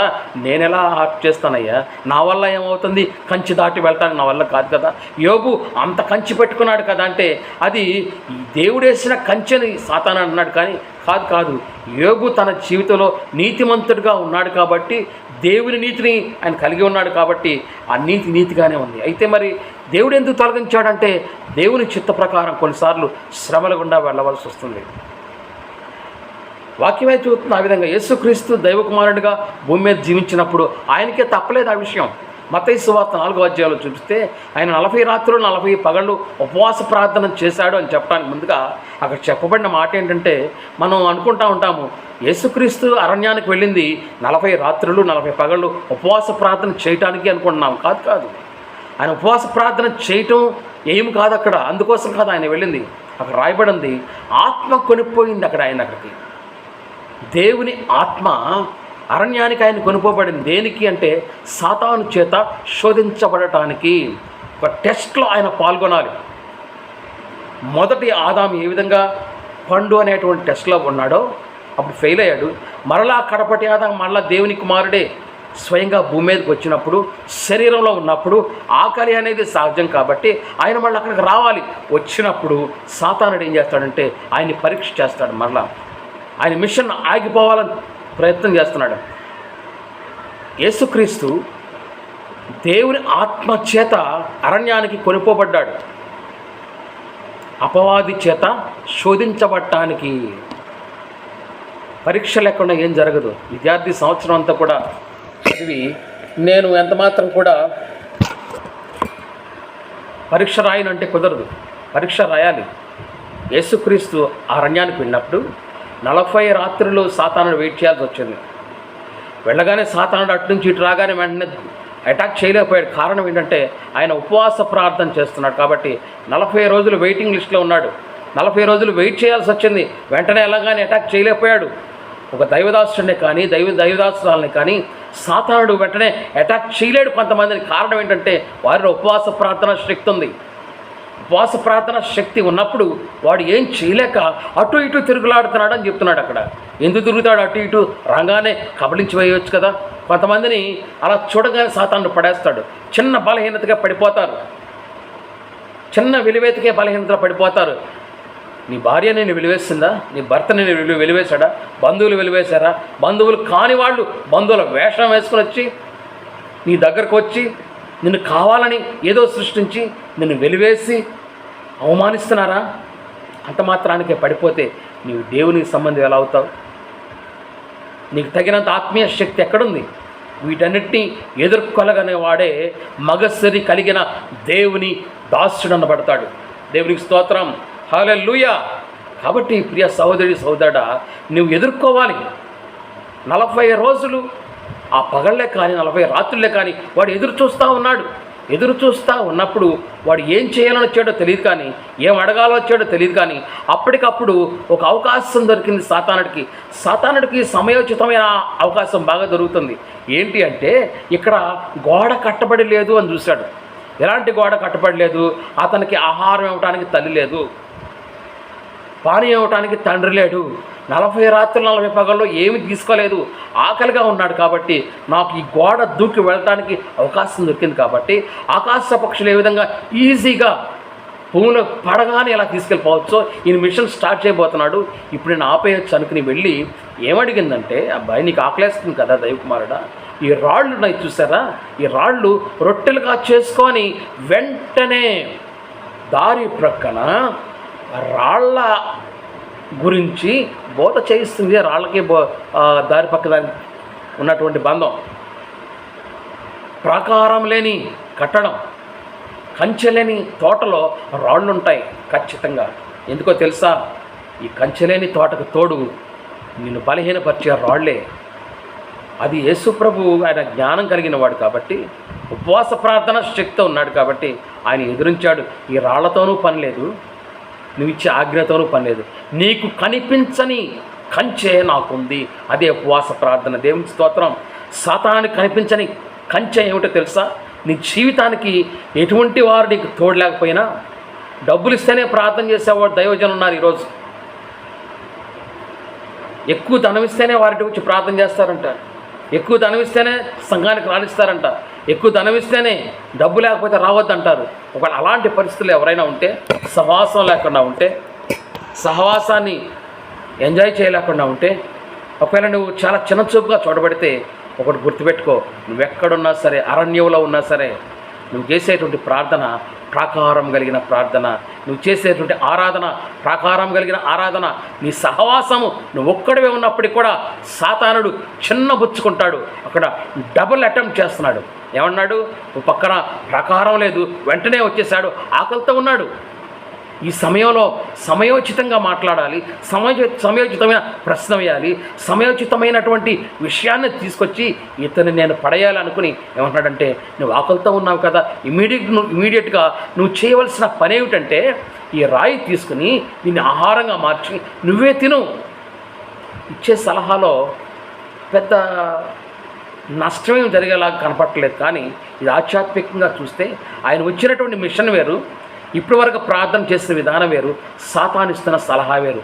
కొంతమంది సలహాలు ఇస్తారండి, ఆ సలహాల వల్ల జీవితాలు నాశనం అయిపోతాయి. పర్లేదు రండి, మాతో మీరు వాక్యం చెప్పడానికి మా సంఘానికి రండి అని ఒక అతను పిలిచాడు నన్ను కొన్ని సంవత్సరాలు, 10 సంవత్సరాల, దాదాపుగా 14 సంవత్సరాల క్రితం. అతను పిలిచినటువంటి పిలుపు నాకు తెలీదు, నాతో ఉన్న వాళ్ళకి ఆ వ్యక్తికి పడదు అని. నాతో ఉన్నటువంటి ఒక పెద్ద ఆయన ఉన్నాడు, మాకు బంధువు. అయితే ఆయనకి పడదని నాకు తెలియక, నేను కొత్తగా ఉన్నాను ఆ ప్రాంతంలో. ఈ దుష్టుడు తీసుకువెళ్ళి తర్వాత చాలా ప్రాపగండ చేశాడు. చూసావా, మాతో వచ్చి వాక్యం చెప్తే దానికి కూడా ప్రాపగండ చేయాలా? అది కూడా తప్పేనా? ఇలాంటి వాళ్ళు ఉన్నారు. అదే దుష్టుడు అంటాడు, వాక్యం చదవటానికి వీల్లేదు అతను, బైబిల్ పట్టుకోవడానికి వీల్లేదు అతను. నీ బాబుదా బైబిల్? 4 తరాల క్రైస్తవ్యం కలిగిన కుటుంబంలో పుట్టాను నేను. 4 తరాల జీవితంలో బైబిల్ని వదలకుండా దేవుని సేవను చేస్తున్నటువంటి కుటుంబం నాది. మా తాత ముత్తాతలు, మా తండ్రులందరూ కూడా తరతరాల నుంచి మా నివాస స్థలం నీవే అని కీర్తనాకారుడు 91వ అధ్యాయంలో చెప్పినట్టుగా ఇది చెప్పుకోదగినటువంటి కీర్తన మా జీవితాల్లో. నా తల్లి తండ్రికి అప్పటికి కుమారుడు పుట్టలేదు. కుమారుడు పుడితే వాళ్ళు పెళ్లి చేసుకున్న మొట్టమొదటి రోజే సంఘంలో, ఐపీసీ సంఘంలో ఒడంబడిక చేసుకున్నారు. మాకు కుమారుడు పుడితే మా మొట్టమొదటి కుమారుడిని నీ సేవకి ఇస్తామయ్యా అన్నారు. వాడు ప్రార్థన చేస్తున్న 4 సంవత్సరాలకి ఒక బాబు పుడితే ఆ బాబుకి పేరు పెట్టి, సైమన్ అని పేరు పెట్టి, ఇతను దేవుని సేవకుడు అవుతాడని ఆ రోజు అందరు కలిసి హస్తనిక్షేపణ చేసి ప్రార్థన చేశారు. నాకు వయసు వచ్చినప్పుడు నాకు చెప్పారు, నువ్వు దేవుని సేవకుడివి, నీకు నీ జీవితం మీద హక్కు లేదు, నువ్వు ఎటువంటి ఆప్షన్ లేదు నీకు, there is no option for you. నీకు వేరే విధమైన ప్రొఫెషన్ ఉండదు, తప్పనిసరిగా ఇలాగ ఉండాలని చిన్నప్పటి నుంచి నన్ను వాక్యంలో పెంచారు. నాకు చదవటం రాయటం వచ్చేసేటప్పటికి ఎలిమెంటరీ స్కూల్లో బైబిల్ గ్రంథంలో 85% బైబిల్లో ఏముందో నా తల్లి నాకు నేర్పించేసింది. తర్వాత కాలంలో నా డిగ్రీ అయిపోయిన తర్వాత నేను బైబిల్ కాలేజ్కి వెళ్ళినప్పుడు నాకు ఒక ఆత్మీయ సీనియర్, ఒక ఆత్మీయ తండ్రి లాంటి ఆయన రూస్వెల్ రాజభూషణం గారని ఎస్సీ కాలేజీలో ఉంటారు, ఆయన ప్రిన్సిపల్ గారు. ఆయన నన్ను బైబిల్ కాలేజ్ పంపించారు. ఆయన దగ్గర నేను చాలా కాలం సేవ చేశాను, శిష్యరికం చేశాను. శిష్యరికం చేసేటప్పుడు కూడా ఇలాంటి వాళ్ళు కొంతమంది ఎదురయ్యారు నాకు. నీది పెంతెకోస్తు కదా, నీ తర్వాత నీ తండ్రి నీ తాత వీళ్ళందరూ పెంతెకోస్తాలని చెప్తావు కదా, మరేంటి లోదరన్ ఆయన దగ్గర నువ్వు చేస్తున్నావు, నీ ఆత్మీయత ఏమైంది అన్నాడు. నేను ఒక సమాధానం చెప్పాను, ఆత్మీయతకు డినామినేషన్కి సంబంధం ఏంటి? ఆయన జీవితం నాకు నచ్చింది. ఆయన జీవితంలో దేవుని అనుసరించాడు. ఆయన అన్ని కోల్పోయినా దేవుని కోసం నిలబడ్డాడు, అవమానాల మధ్య నిలబడ్డాడు. So he is my elder and spirit. అపోస్తలుడైన పౌలు చెప్తున్నాడు, నేను క్రీస్తుని పోలి నడుచుకుంటున్నాను, మీరు నన్ను పోలి నడుచుకుంటున్నాడు కదా. శిష్యరికం చేయడం తప్పు కాదు. ఆ తర్వాత కాలంలో నేను ఇంకొక సీనియర్ దగ్గర పనిచేశాను. ఇలాగా కొంతమంది దగ్గర పనిచేసేటప్పుడు ఆ సెకండ్ టైం సీనియర్ దగ్గర పనిచేసేటప్పుడు కూడా అప్పుడు కూడా అన్నారు నన్ను, నీ పెంతెకోస్తుంటావు కదా, మరి ఆయన సహవాసం వేరే కదా, ఇదేంటి నానాజాతి సమితితో కలుస్తున్నావు నువ్వు, తప్పేంటి, అందరూ క్రైస్తవులే కదా. లోదరన్ అయితే ఏంటి, పెంతెకోస్తు అయితే ఏంటి, బ్రదరన్ అయితే ఏంటి, భక్సింగారు అయితే, ఏ సహవాసం అయినా అన్నీ మన సహవాసాలే కదా, అందరూ భక్తులే కదా. సహవాసం ముఖ్యం కాదు మనకి. సహవాసం ఒకప్పుడు ముఖ్యమే కాదంటలేదు. ఇప్పుడు అందరిపైన ఆత్మవర్షం కుమ్మరించాడు ఆయన. నేను సహవాసాలు డినామినేషన్లు ఎప్పుడు చూడలేదు. నేను పెంతెకోస్తు వ్యక్తిగానే ఉన్నాను ఇప్పటికీ. ఆమె పెంతెకోస్టల్ పర్సన్. నా పూర్వీకులు, నా తాత ముత్తాతలు పెంతెకోస్తు సంఘాల్లోనే సేవ చేసిన సేవకులు. నా తండ్రి కూడా ఆయన రిటైర్డ్ అయిన తర్వాత కూడా ఆర్మీలో మళ్ళీ వచ్చి దేవుని సేవ చేస్తూనే ఉన్నాడు. ఆయన సర్వీస్లో ఉన్నప్పుడు కూడా దేవుని సేవ బ్రహ్మాండంగా చేశాడు. మా కుటుంబం నుంచి అనేక మంది దైవ సేవకులు లేచారు. అనేక మంది విధవరాళ్లకు సహాయం చేసి సేవ చేసే వాళ్ళకి మా కుటుంబం అండగా నిలిచింది. అలాంటి కుటుంబం నుంచి వచ్చిన నాకు అనేక డినామినేషన్ల నుంచి వచ్చిన వాళ్ళు నా ఇంట్లో ఉన్నప్పుడు నా తల్లిదండ్రులు నాకు నేర్పలేదు, మనం పెంతెకోస్తు వాళ్ళమే కాబట్టి వేరే వాళ్ళ దగ్గర సహవాసం చేయకూడదని నాకు నేర్పలేదు వాళ్ళు. మా నాన్న అనేవాడు ఎప్పుడు కూడా, నువ్వు బాగా చదివి నువ్వు ఇంగ్లీష్ వాళ్ళకి ట్రాన్స్లేట్ చేయాలి అని చిన్నప్పుడు చెప్తుంటే నేను అలాగే పెరిగాను. నేను బాగా ఇంగ్లీష్ చదివి బాగా చేయాలి. మా ఇంటి ముందు ఎలిమెంటరీ స్కూల్, అక్కడ చదివేదంతా కూడా ఎలిమెంటరీ స్కూల్స్ ఎలా ఉంటాయి, ఇంగ్లీష్ నేర్పరు, ఏబిసిడీలు నేర్పరు. అలాగే కొంచెం పక్కకి వెళ్తే హై స్కూల్, అక్కడ కూడా అంతే ఉంది. ఎలిమెంటరీ స్కూల్ ఇంటి ముందే, హై స్కూల్ ఇంటి ముందే. ఆ 10వ తరగతి వరకు చదువుకున్నాను. డిగ్రీ ఈ 5 ఏళ్ళు నేను ఇంటర్మీడియట్, డిగ్రీ ఏసీ కాలేజ్ చదువుకున్నాను. అక్కడ కూడా తెలుగు మీడియమే. కానీ దేవుడు నాకు ఒక మంచి జ్ఞానాన్ని ఇచ్చాడు.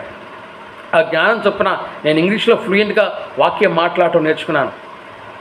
తమిళనాడు, కేరళ, కర్ణాటకలో మన సౌత్ ఇండియాలో ఉన్న రాష్ట్రాల్లో దైవ సేవకుల సదస్సుల సైతం ఇంగ్లీష్లో నేను వాక్యం ధారాళంగా మాట్లాడటానికి కారణం ఏంటంటే, నేను దేవుని సన్నిధిలో తగ్గించుకుని ఉన్నాను. నేను పెద్దల దగ్గర నేర్చుకున్నాను, తగ్గించుకోవటం నేర్చుకున్నాను. ఎవడో వచ్చి ఏదో మాట్లాడితే అది చెల్లదు. నా జీవితంలో దైవజనులు ఉన్నారు, నా జీవితంలో అనేక మంది ఉన్నారు, పెద్దలు ఉన్నారు. పెద్దల దగ్గర నేను ఒదిగి నేర్చుకున్నాను. నేను ఇది నా జీవితం. రోడ్డు ప్రక్కన ఉన్నటువంటి ఆకాశ పక్షులకు నిలయమైనటువంటి హృదయం కాదు నాది, కంచె వేయబడిన స్థలం ఇది. నా హృదయాన్ని నేను కాపాడుకున్నాను, నా యవ్వన జీవితాన్ని కాపాడుకున్నాను. భారతదేశంలో దాదాపుగా 80-85% భూమి నేను తిరిగి వచ్చాను నా స్వార్థ సేవ చెప్తూ. కారణం ఏంటంటే, నాకు ధనం మీద ఆశ లేక కాదు. ధనం మీద ఆశ ఉంటుంది మనిషికి, ఇల్లు కావాలి, ఒక వాహనం కావాలి, ఇవన్నీ సంపాదించుకోవడానికి కావాలి. కానీ వాటి కోసం సేవను పక్కన పెట్టాలని నేను ఎప్పుడు అనుకోలేదు. మొదట దేవుని నీతిని, రాజ్యాన్ని వెతకండి, ఆ తర్వాత ఇవన్నీ అనుగ్రహించబడతాయి అని చెప్పాడు దేవుడు. కాబట్టి నాకు కావాల్సిన ధనం ఆయన ఇస్తాడు, నాకు కావాల్సినటువంటి ప్రతిదీ ఆయన ఇస్తాడు. కాబట్టి నేను దేనికోసం కూడా వెనుకాడలేదు. నా జీవితంలో నేను ఎప్పుడూ ఒక మాట అనుకునేవాడిని, నా జీవితంలోనికి లంచమే కానీ, కట్నమే కానీ, ఇంకా వేరే విధమైనటువంటి లోకానుసారమైన అట్రాక్షన్స్ కానీ ఉండకూడదు అని కమిట్మెంట్ చేసుకున్నాను. నా ఇంటికి, నా హృదయానికి, నా జీవితానికి, నా ఆత్మీయ మార్గానికి కంచె వేసుకున్నాను. నేను తీసుకున్న ప్రతి నిర్ణయాన్ని తూచా తప్పకుండా ఆదర్శంగా చేయగలిగానంటే దానికి కారణం నేను పెద్దల దగ్గర శిష్యరికం చేసినటువంటి, ఒబీడియన్స్ కలిగినటువంటి, తగ్గించుకున్నటువంటి జీవితాన్ని కలిగి ఉన్నాను. తగ్గింపు దేవుడికి ఇష్టపడేటువంటిది. విరిగినలిగిన హృదయం దేవునికి ఇష్టమైనటువంటిది. అలక్ష్యం చేసేటువంటి జీవితాలు కాదు అవి. దేవునికి ఇష్టమైన జీవితాల్లో అడ్డుబండలుగా కొన్ని రాళ్ళు ఉంటాయి. విత్తనాలు వేసినప్పుడు రాళ్ళు అక్కడ పడినాయండి. ఆ రాళ్ళు తీసేవాడు లేడు. భూమిలో నుంచి రాళ్ళు పైకి వస్తున్నాయి, ఆ రాళ్ళు తీసేవాడు లేడు, రాళ్ళు తొలగించేవాడు లేడు. అందుకోసం ఏమైందంటే ఈ రాళ్ల మధ్యలో ఉన్నటువంటి విత్తనము పెరిగింది, కానీ వేరు పారలేకపోయింది, బలం లేకుండా పోయింది. దాని బలానంతా అణిచేసింది, వేడి ఎక్కువగా వచ్చేసింది, అది ఎందుకు పనికి రాకుండా పోయింది. కనీసం కంటికి కనిపించడం లేదు, రాళ్ల సందులో ఇరికిపోయింది. అది ఆ రాళ్ళు మా వంశానికి చెందినవి కాదు. ఆ రాళ్ళు మేము ఉపయోగించుకున్న రాళ్ళు కాదుగా. నా విత్తనాలు ఆ రాళ్ల మధ్యలో ఎందుకు వేయాలి? నేను ఆ ప్రాంతాన్ని నేను ఎందుకు వెళ్ళాలి? ఒకవేళ వెళ్ళినా నేను బాగు చేసుకుంటానే తప్ప రాళ్ళుగా వేయకూడదని ఈ ఉపమానంలో నాకు నా తండ్రి చెప్పలేదా? యేసుక్రీస్తు మనకు చెప్పలేదా? రాళ్ళున్న చోట విత్తనాలు వేస్తే ఇలా అవుతాయి అని చెప్తున్నాడు. కాబట్టి రాళ్ళారా నేను క్షమిస్తున్నాను అంటే అర్థం లేదు. దాంట్లో గాలిలో దీపం పెట్టి దేవుడా అని దేవుడి మీద నింద వేయడానికి అధికారం లేదు ఎవరికి కూడా. సోదరి సోదరుడు, నువ్వు చేయవలసిన పని ఏంటంటే దేవుని సన్నిధిలో నిందారహితంగా ఉండాలి. దేవునికి ఇష్టమైన జీవితం జీవించాలంటే నువ్వు మొదటగా చేయవలసింది ఏంటంటే దేవునికి ఇష్టమైన పని చేయటానికి అర్హత సంపాదించుకోవాలి. ఆ అర్హత నీలో నుంచి నువ్వు కోల్పోకూడదు. కాబట్టి రాళ్ళు ఉన్న ప్రదేశంలో వ్యవసాయం చేయడానికి ఎవడు వెళ్ళడు. రాళ్ళు ఉంటే కనుక ఆ భూమిని వదిలేస్తారు. ఆ రాళ్ళు ఉన్న చోట వేస్తే ఏమవుతుంది అని చెప్పటం కోసం ఈ ఉపమానం చెప్పబడింది. రాళ్ళు అణిచివేస్తాయి, రాళ్ళు నష్టాన్ని కలిగిస్తాయి, రాళ్ళు ప్రతిఫలాన్ని ఏవో. రాయి జీవితం శపితమైన జీవితం.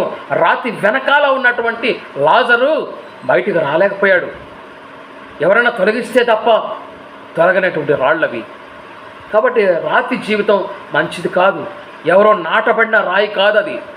ఎవరో వేసిన రాయి, శత్రువు వేసినటువంటి రాయి అది. దానికి ఓనర్ ఎవరో తెలుసా? రాయిని తొర్లించేవాడు వాని మీదకే అది వస్తుందని సామెతల గ్రంథంలో చెప్తున్నాడు. కాబట్టి ఆ రాయిని తొర్లించేవాడు ఎవడో తెలుసా? సాతానుడు. వాడు తీసుకున్న గుంటలో వాడే పడతాడని కూడా సామెతల గ్రంథంలో చెప్తుంది. గుంటను త్రవ్వువాడే అందులో పడునని వాక్యం సెలవిస్తుంది. కాబట్టి సాతానుడు వాడు త్రవ్విన గుంటలో వాడే పడతాడు, వాడు పొర్లించిన రాయి వాని మీదకే వస్తుందని వాక్యం చెప్తుంది. కాబట్టి నీకు కంచె కలిగినటువంటి హృదయం కావాలి. నీ జీవితం కంచె వేయబడి ఉండాలి. నీ పొలంలో రాళ్ళు లేకుండా బాగు చేసుకోవాలి. అలా బాగు చేసుకోవటానికి విత్తనాలు వేయటానికి అనుకూలంగా ఉండాలి. కాబట్టి విరిగి నలిగిన హృదయంలో రాళ్ళు ఉండవు, కంచె ఉంటుంది. దేవునికి స్తోత్రం. యోబు జీవితంలో కంచె తీసివేయమని చెప్పినప్పుడు అది పరీక్ష చేయటం కోసం తీసివేయబడినటువంటి కంచె. పరీక్ష చేయబడింది, ప్రాణహాని చేయలేదు. యోబు జయించాడు, మరింత ధనం పొందాడు. దేవునికి స్తోత్రం. మరింత ధనవంతుడయ్యాడు. ధనవంతుడు నీతిమంతుడుగా ఉంటే అతని ధనవంతుడుగా ఉన్నటువంటి ఆ పేరు చెడ్డ పేరు కాదు. దేవుని రాజ్యంలో అతనికి స్థానం ఉంది. అందంగా ఉన్నటువంటి స్త్రీ అందం వ్యర్థం, సౌందర్యం అందం మోసకరం, సౌందర్యం వ్యర్థం అనేటువంటి మాట ఎప్పుడు చెల్లుతుందంటే అందం మాత్రమే ఉండి నువ్వు మూర్ఖురాలుగా ఉంటే నీ అందం నీకు శాపం. నువ్వు అందంగానే ఉండాలి, లోపల కూడా అందంగా ఉండాలి. బయట నాబాలు భార్య ఉంది, ఆమె పైకి రూపం బాగుంది, లోపల రూపం బాగుంది. Inner beautiful, out side beautiful. But వీడు లోపల మోటోడే, బయటికి మోటోడే, దుర్మార్గుడే. కొంతమంది జీవితాలు అలా ఉంటాయి. అలా ఉండకూడదు. నువ్వు పైకి బాగుండాలి, లోపల బాగుండాలి, అంతరంగానూ బాగుండాలి, పైన బాగుండాలి. ఇది దేవుడు కోరుకుంటున్నాడు. యేసుక్రీస్తు ఈ లోకానికి వచ్చింది నిన్ను బాగు చేయటం కోసం. నీ ఆరోగ్యం పాడైపోవటం ఆయన చిత్తం కాదు, దేవుని చిత్తం కానే కాదు. నీ ఆరోగ్యం బాగుండాలి, నువ్వు బాగుండాలి, నీ జీవితంలో ఉన్నటువంటి కుటుంబం బాగుండాలి, నీ పిల్లలు బాగుండాలి. ఇవన్నీ కూడా బాగుండాలి అంటే నీవు బాగు చేసుకునే వాళ్ళలాగా ఉండాలి. Salvation is personal. రక్షణ వ్యక్తిగతం. కాబట్టి వ్యక్తిగతంగా ఉన్నటువంటి నీ జీవితాన్ని నువ్వే బాగు చేసుకోవాలని వాక్యం చెప్తుంది. అలాగే కొన్ని విత్తనాలు ముళ్ళ తుప్పల్లో పడినాయి. ముళ్ళ తుప్పల్లో ఎందుకు పడినాయి? బాగు చేసాం కదా. ముళ్ళ కంచెలు ఎందుకు తీయలేకపోయారంటే ముళ్ళ కంచెలు తీయలేనంతగా కొన్ని పొలాలు ఉంటాయి. ఎవరు తీరు, ఎవరు బాగు చేయరు, మంద కాదు కదా అని కూర్చుంటారు. ఒకసారి ఒక దైవజనుడు వాక్యం చెప్పాడు. ఒక స్త్రీ ఒక యవన కుమార్తె ఆ దైవజనుడి దగ్గరికి వచ్చి అడుగుతుందంట, అన్న నా తల్లిదండ్రులు నాకు వివాహం చేయట్లేదు, నేను ఒక అతను ప్రేమించాను, నాకు పెళ్లి చేయన్నా అందంట. ఆమెను చూసి ఏం చదువుతున్నావు మా నువ్వు అన్నాడంట ఆయన. అది చెప్పిందంట 9వ తరగతి అని చెప్పిందంట. 9వ తరగతి చదువుతున్నాడు ఒక బాలిక పిల్ల, లవ్ మ్యారేజ్. ఆయన అన్నాడు ఒక మాట, ఒకసారి లేచి చెప్పు తీసుకుని కొడదాం అనుకున్నాను, మన పిల్ల కాదుగా, మన పిల్ల అయితే నేను కొట్టేవాడిని. ఏం పని నువ్వు చేస్తుంది, స్కూల్కి నేను పంపిస్తే నువ్వు చేసే పనులేంటి, మన పిల్ల కాదు కదా, మనకు రెస్పాన్సిబిలిటీ లేదు. నన్నేదో ఆ లక్కల గ్రామానికి వాకింగ్ చెప్పడానికి పిలిచారు, నేను వెళ్ళాను. వాకింగ్ చెప్పడం అక్కడ నుంచుంటే ప్రార్థన చేయించుకోవడానికి వస్తుంది కావాలనుకుని నేను అనుకున్నాను. నా దగ్గరకు వచ్చి అడుగుతుంది, ఎస్ఎన్ గారు అని పిలిచిందంట. ఎస్ఎన్ గారు నాకు మీరు మ్యారేజ్ చేయాలి అందంట. నేను మ్యారేజ్ చేయటం ఏంటి అని చూస్తే వెంటనే చెప్తుందంట, నేను అతన్ని ప్రేమించాను, నా తల్లిదండ్రులు ఒప్పుకోవట్లేదు అంటే ఇది వెళ్ళి ఈ 9వ తరగతి దానికి మరి ఆడేం చేస్తున్నాడో మరి వాడితో వాడి విషయాలు మాట్లాడి నేను పెళ్లి చేయాలంట. ఆయన కోపం మామూలుగా రాలేదంట. ఒక తను తందాం అనుకున్నాను, చెప్పు తీసుకుని కొడదాం అనుకున్నాను, కానీ మన పిల్ల కాదు కదా. మన ఇంట్లో పిల్ల అయితే మనం భక్తిగా పెంచుతాము, మన పిల్ల అయితే మనం సరిచేస్తాము. వాళ్ళ ఇంట్లో ఏం జరుగుతుందో మనకు తెలియదు, వాళ్ళు ఎవరో మనకు తెలియదు, వాళ్ళ పుట్టుపూర్వోత్తరాలు మనకు తెలియదు, వాళ్ళ వంశం మనకు తెలియదు, వాళ్ళు ఎవరో కూడా తెలియదు. తెలియని వాళ్ళకి వాళ్ళ ఇంట్లో ఏం జరుగుతుందో మనకు తెలియనప్పుడు, వాళ్ళు మన వాళ్ళు కానప్పుడు, మన బంధువులు కానప్పుడు, మన పిల్ల కానప్పుడు, మనకి ఏ విధమైన రెస్పాన్సిబిలిటీ లేనప్పుడు, ఆత్మీయంగానూ మనకు తెలియదు, శరీర సంబంధంగానూ బంధువులు కాదు, తెలిసిన వాళ్ళు కూడా కాదు, ముఖ పరిచయం కూడా లేదు, ఏదో అలా వెళ్ళాను, అలా వచ్చింది, నా పని అంటే వాక్యం చెప్పి రావటమే. కానీ నేను ఆమెని గద్దించడానికి కూడా నా మనసు ఒప్పలేదు. జాలిపడి నా హృదయం ఏడ్చి, వెళ్ళిపోమ్మ ఇల్లు మీ తల్లిదండ్రుల దగ్గరికి వెళ్ళని నేను ప్రార్థన చేసి పంపించేశాను అని ఆయన చెప్తున్నాడు. కంచె వేయబడని డిసిప్లైన్ లేనటువంటి జీవితాలు, ఎంత శపితమైన జీవితాలు చూడండి. రాళ్ళు కలిగిన జీవితాలు. ఒక రాయి అడ్డుగా వచ్చేస్తుంది ఆమెకి, ఆ లవ్ అనే రాయి అడ్డు వచ్చింది. ఆ రాయి తొలగించబడితే ఆ చిన్నది జీవిస్తుంది, లేదా అర్థాంతరంగా తన జీవితం తొలగించుకుంటుంది. ఈ ప్రేమ గేమ అనే ఒక రాళ్ళు, ఇవన్నీ కూడా అడ్డుబండలు. రాళ్ళు తొలగించాలి. యేసుప్రభు చెప్తున్నాడు శిష్యులకు బేతని వచ్చినప్పుడు, రాయి తొలగించండి ముందు. రాయి ఆయన తొలగించగలడు. రాయి వెళ్ళిపోంటే వెళ్ళిపోదా? సూర్యుడు కలుగును కాక అంటే వచ్చింది, చంద్రుడు కలుగును కాక అంటే వచ్చింది. మనకే చెప్పాడు కదా ఒక మాట, నీలో ఆవగింజలో 60వ వంతు విశ్వాసం ఉంటే పన్ను తొలిపో అంటే వెళ్ళిపోతుందని చెప్పాడు కదా. మరి ఒక రాయిని తొలగించలేడా? తొలగించగలడు.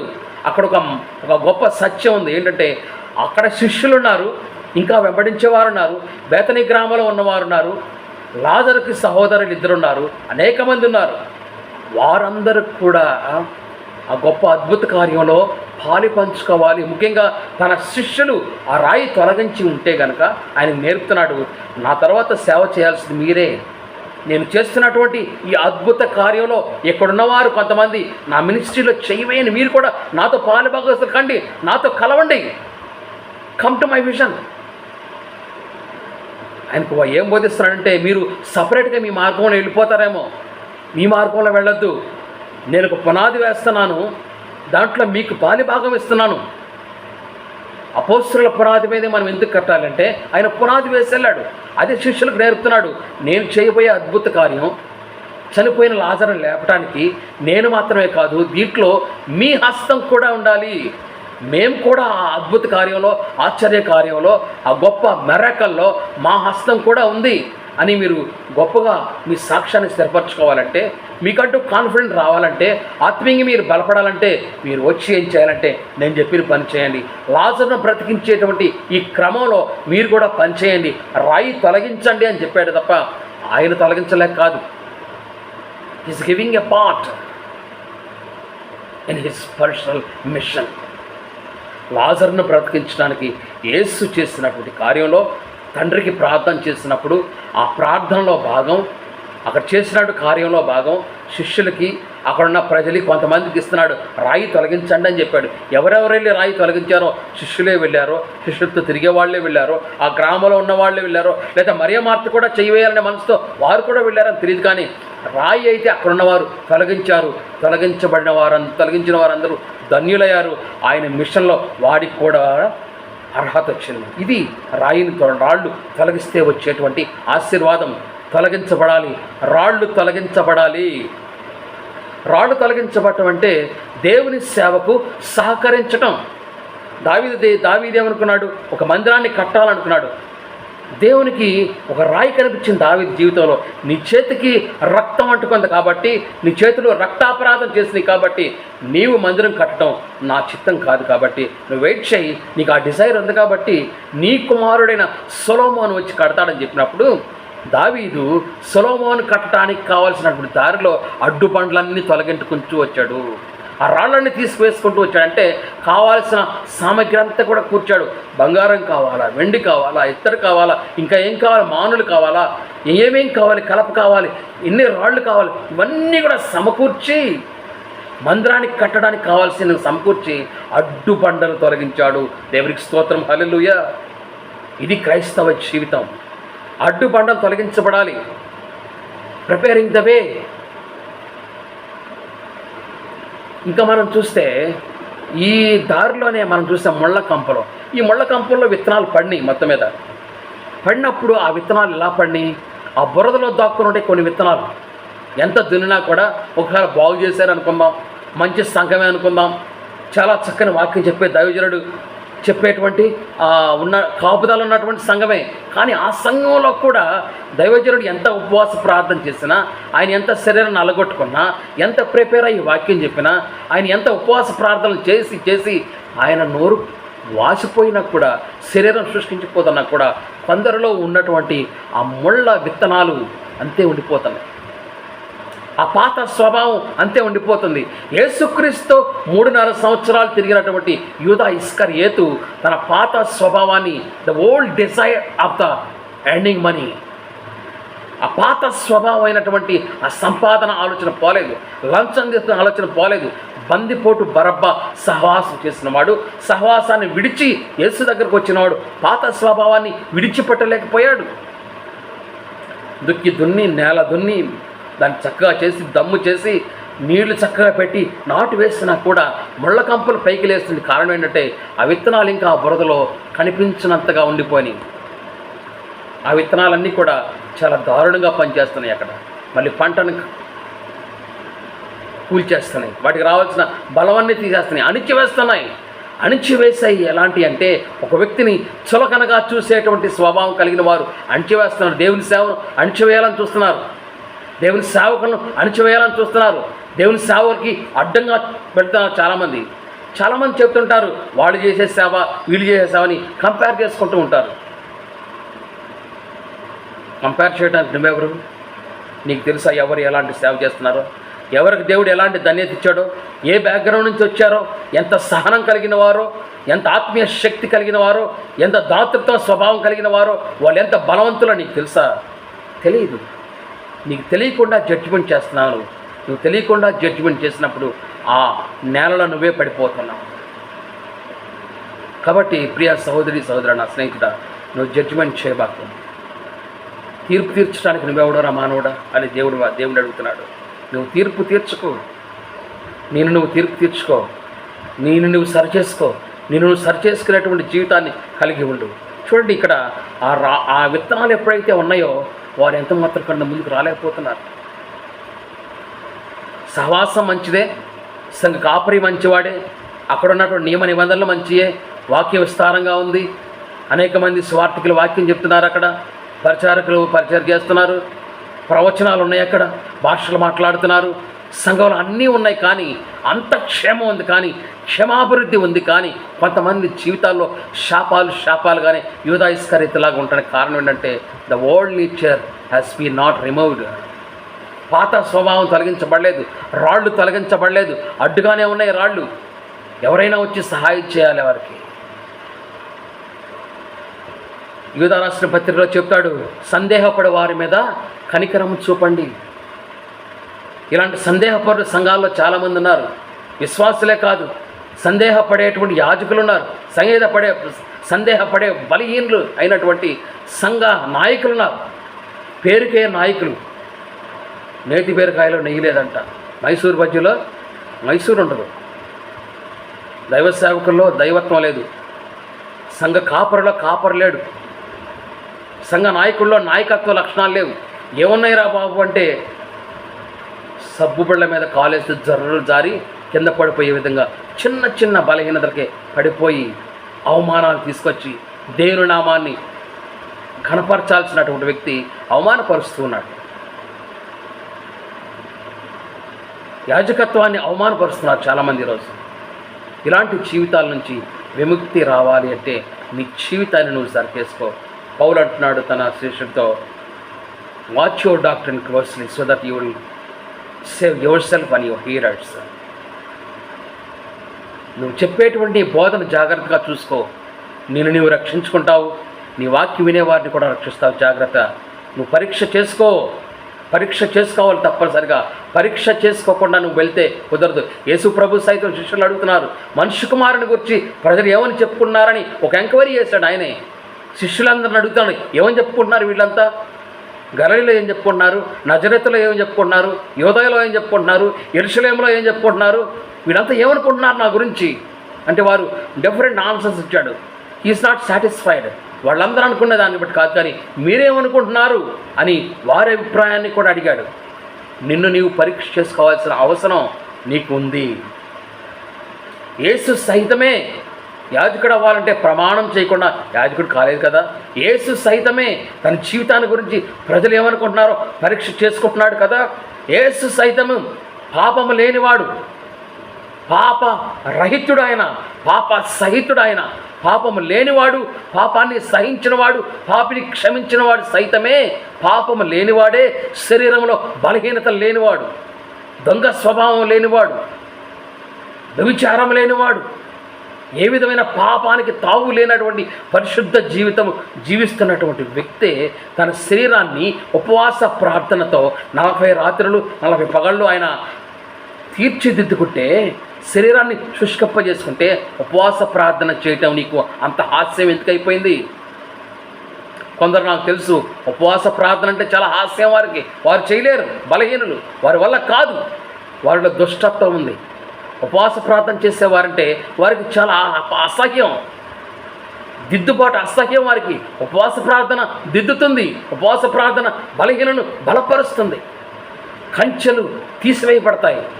ఎలాంటి కంచెలు అంటే పంటలో మొలిసినటువంటి అడ్డగోలు విత్తనాలు కొన్ని ఉన్నాయి, దాక్కున్నాయి కొన్ని. ఆ కంపలన్నీ పీకివేయబడతాయి, అవన్నీ తీసివేయబడతాయి. ఉపవాస ప్రార్థనలో సమస్తము సాధ్యమవుతుంది. ఉపవాస ప్రార్థన చేస్తే 40 రోజులు ఉపవాస ప్రార్థన చేసి అప్పుడు పాడు ఒక పాట. ఏం పాట పాడతావు? ఏమైనా చేయగలవు, కథ మొత్తం మార్చగలవని. 40 రోజులు ఉపవాస ప్రార్థన చెయ్యి, శరీరాన్ని నల్లగొట్టుకో, బలహీనతలు లేకుండా చూపించు. వాడేదో కథ వేసుకొని వచ్చాడు, సాతానుడు కథ అల్లాలని వచ్చాడు. ఏమైనా కథ అల్లాలని వచ్చాడు? ఈయన చేసేటువంటి సేవను ఆపేయాలనుకున్నాడు. కానీ యేసు వారి ఆలోచన మొత్తం మార్చేశాడు. ఏమనుకున్నాడు వాడు? నువ్వు కనుక నాకు సాష్టాంగ నమస్కారం చేస్తే నువ్వు ఇదంతా ఇస్తానన్నాడు. స్టోరీ అది కాదు, వాస్తవంగా వాడు మార్చాలనుకున్నాడు స్టోరీ. ఏమనుకున్నాడు? ఈయన కనుక నా మాట నమ్మి ఉపవాసం ఉన్నాడు కదా, చెవులు దబ్బిళ్ళేసి ఉంటాయి, మైండ్ సరిగ్గా పనిచేయవు, ఈయన సృష్టికర్త అనే మాట మర్చిపోయి ఉంటాడు, స్టోరీ మార్చేద్దామని, స్క్రిప్ట్ మార్చేద్దామని చూశాడు. ఏమన్నాడు? నాకు నమస్కారం చెయ్యి అన్నాడు. నీకు నమస్కారం నేను చేయటం వింటారా భ్రష్టుడా అని వాక్యానుసారంగా ఆయన కోట్ చేసి సమాధానం చెప్తే వాడు పరుగో అక్కడి నుంచి. రాళ్ళు రొట్టెలుగా చేసుకోమన్నాడు, వల్ల కాలేదు. నాకు సాష్టాంగ నమస్కారం చేయమంటున్నాడు. ఈ మధ్యలో ఇంకోటి చెప్పాడు. ఏమన్నాడు?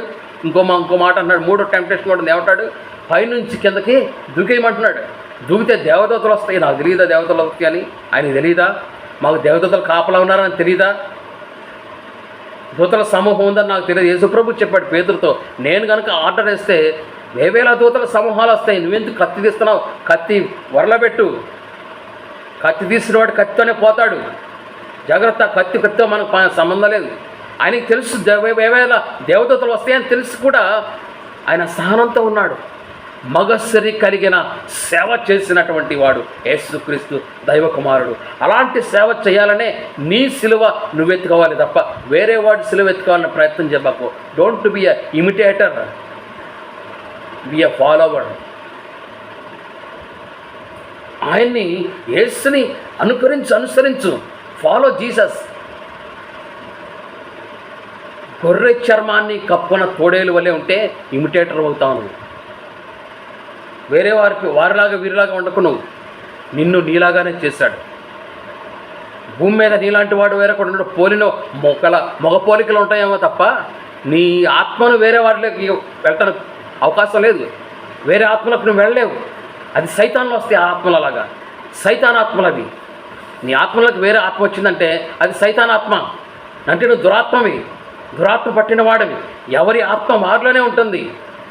నరులారా తిరిగి రండని పిలిచినప్పుడు ఆత్మ వెళుతుంది. ఆత్మ యెహోవా తను దయచేసిన వాని ఎందుకు ఆత్మ వెళుతుంది, అంతే తప్ప నీ ఆత్మ వేళ్ళలోకి వెళ్ళి నీ పేరు వేళ్ళ వాళ్ళలోకి వెళ్తే నువ్వు బ్రతికి ఉన్నటువంటి ప్రేతాత్మవి, సున్నం కొట్టిన సమాధివి, బ్రతికి ఉన్న శవానివి.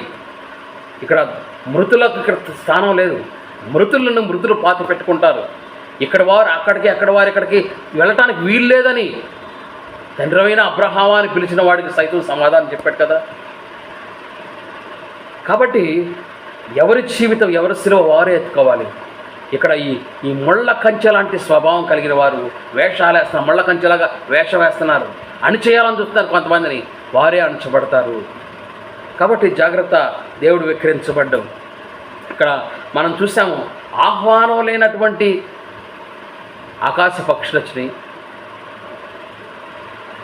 మనవి కానటువంటి రాళ్ళు మనకు అడ్డుగా నిలబడినాయి. ఇంకా మనం వేయని విత్తనాలు, పాత స్వభావం అలాగే ఉండిపోవటం వల్ల అవన్నీ కూడా అడ్డుగా ఉన్నాయి. ఇవన్నీ దేవునిలో ఎదగటానికి అవరోధాలు కలిగించేటువంటివి. అయితే కొన్ని విత్తనాలు మంచి నేలలో పడ్డవి. దేవుడికి స్తోత్రం, హల్లెలూయా. ఈ మంచి విత్తనాలు ఏం చేస్తున్నాయో తెలుసా? గత కాలంలో పడిన కష్టాలన్నీ మరిచిపోయే విధంగా కొద్దిగా విత్తినా సరే, దుఃఖంతో విత్తినా సరే సంతోషంతో పంటకు వస్తామంటే అక్కడ వచ్చేటువంటి ఆశీర్వాదం 10 అంతులు, 20 అంతులు, 100 అంతులు విస్తారంగా వస్తుంది. 5 రొట్టెలు 2 చిన్న చేపలు ఏ విధంగా ఆశీర్వాదకరంగా మానియో కొద్దిలోనే దేవునిని విస్తారంగా ఆశీర్వదిస్తాడు. ఆ సారిపత్తుల ఎదవరాలు just handful of the flour, గుప్పిడి మాత్రమే ఉంది. ఆమె దేవుని ప్రవక్త మాట వినటం వలన మంచి నేలను పడినటువంటి విత్తనాల వల్ల ఆ పిండి ఎంతకాలం వచ్చిందంటే లోకమంతా, ఆ పట్టణం మొత్తం కరువు ఉంది, కానీ ఆమెకు మాత్రం కరువు లేదు. ఆ ఇంట్లో 3 కరువు అనుభవించలేదు. ప్రవక్త, ఆ విధవరాలు కుమారుడు, వారు సంతోషంగానే ఉన్నారు. కొద్ది నెలలో మంచి విత్తనాలు పడి ఆ విత్తనాలు దారి పక్కన ఉన్నటువంటి పక్షులు రావడానికి అవకాశం లేదు. వాటికి స్థానం లేదు. అక్కడ ఆత్మీయత ఉంది. ఆత్మీయత కలిగినటువంటిది కంచెలేని పొలంలోనే విత్తనాలు వేశారు. ఇది యోగు జీవితం లాంటి జీవితం, మంచి విత్తనాలు పడింది. ఆ పొలానికి కంచె లేదు. దారి పక్కన ఉన్నటువంటి ఆ ఆకాశ పక్షులు కొంచెం ముందుకొచ్చి పొలంలో వాలొచ్చు కదా. అయితే ఇక్కడ వాళ్ళే కారణం ఏంటో తెలుసా? ఇక్కడ కనిపించని కంచె ఉంది. దేవునికి స్తోత్రం. యోగు జీవితంలో కంచె, దేవుడు ఆత్మీయ కంచె తీసివేసినప్పటికి కూడా యోగు తొణగలేదు. కారణం ఏంటో తెలుసా? కనిపించని కంచెను యోగు ఆల్రెడీ స్థిరపరచుకున్నాడు తనలో.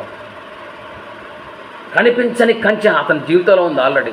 బాలుడు నడవలసిన త్రోవను వానికి బాల్యమందే నేర్పిస్తే పెద్దవాడైనప్పుడు ఒకవేళ కంచి పీకివేయబడినా, ఒకవేళ కష్టాలు వచ్చినా, నష్టాలు వచ్చినా, తల్లిదండ్రుల దగ్గర లేకపోయినా, ఆత్మీయుల దగ్గర లేకపోయినా, తన పెద్దల దగ్గర లేకపోయినా, సమస్తాన్ని కోల్పోయినా కూడా ఆ కనిపించని కంచె అక్కడ ఉంటుంది. తనలో ఉన్న ఆత్మీయత గాఢాంధకారపు లోయలో సంచరించినా కూడా ఆ సంచారంలో కూడా ఆశీర్వదించబడతాడు తప్ప ఎంత మాత్రం కూడా తొలగిపోడు. ఇది దేవుని ఆశీర్వాదం. ఈ కంచె మనిషి జీవితాన్ని ఆశీర్వాదాలు తీసివేసేదిలాగా ఉన్నా కూడా నువ్వు ఆత్మీయుడిగా ఉంటే ఎంత మాత్రం కూడా తీసివేయలేదు. నీకు ఏ విధమైన అపాయం కలగదు. ఇది దేవుడు ఇస్తున్నటువంటి మాట. దేవుని చిత్తాన్ని మీరి ఎవరు కూడా ఏం చేయలేరు. అయినా కూడా పర్వాలేదు, వాక్యంలోనే చెప్పారు, నేను అలా చేస్తే ఏముంది, నేను విత్తనాలు తీసుకెళ్ళి దారి పక్కన వేస్తానని బద్ధకస్తులైన యాజకులు, సేవకులు, బద్ధకస్తులైన సంఘకాపరులు, బద్ధకస్తులైన విశ్వాసులు, ఒళ్ళొంగనటువంటి ప్రార్థన, ఒళ్ళొంగనటువంటి ఆరాధన, ఒళ్ళొంగనటువంటి సేవలు చేసుకుంటూ ఏదేదో చేస్తున్నారు చాలామంది. అలాంటి వారికి వర్తించేటువంటి వాక్యమే మనం మొట్టమొదటిగా చదివాము. ఇక్కడ చదివా మనం సామెతల గ్రంథంలో 1వ అధ్యాయము 17వ వచనంలో మనం చదివే ఒక మాట, పక్షి చూచుచుండగా వల వేయుట అసాధ్యము.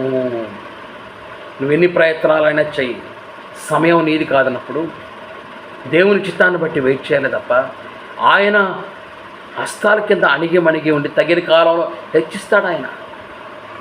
నువ్వు వెయిట్ చేయటం, నీకున్నటువంటి సహనం, ఓర్పు ఇవన్నీ కూడా సాతానికి బలహీనంగా కాకూడదు అంటే నువ్వేం చేయాలో తెలుసా? నీలో ఉన్నటువంటి వెలుగును చీకటిగా మార్చకూడదు. సాతానుడు వస్తాడు, నువ్వు నా కుమారుడివి అంటాడు, నీ ఇల్లు నాదేనంటాడు, ఈ ఇల్లు నాదేనంటాడు, అవమానిస్తాడు, నోరు జారేలాగా చేయాలని ప్రయత్నం చేస్తాడు. కానీ నోరు జారకుండా జాగ్రత్తగా ఉండు, వాడిని జయించు, వాక్యాన్ని దాచుకో హృదయంలో. ఆ వాక్యం నీలో ఉండటం వల్ల సాతానుడు ఓడిపోతాడు. వాడికి నీలో ఎంత మాత్రం కూడా స్థానం దొరకదు. వాడు అనుకుంటాడు నేను ఏదో చేయగలనుకుంటాడు, కానీ ఏమీ చేయలేడు. నా స్నేహితుడా, గుర్తుపెట్టుకో, సాతానుడికి తావు నువ్వు ఇస్తే తప్ప రాదు. నువ్వు అవకాశం ఇస్తే తప్ప వాడికి రాదు. నువ్వు ఆహ్వానం పలికితే తప్ప వాడికి రాదు.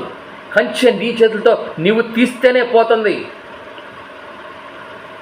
ఎందుకో తెలుసా? ఆ లోపల ఒక కంచి ఉంది, వాక్యానుసారమైన కంచి. వాక్యాన్ని దాస్తున్నావు, ఆ కంచి ఎవడు తీయలేడు. సాతానుడు కొంతవరకే పర్మిషన్ ఉంటుంది, అంతకుమించి వాడేం చేయలేడు. నేనేం సాతానుడు చేయగలిగినంత దమ్ము వాడికి లేదు, అంత సీన్ లేదు వాడికి.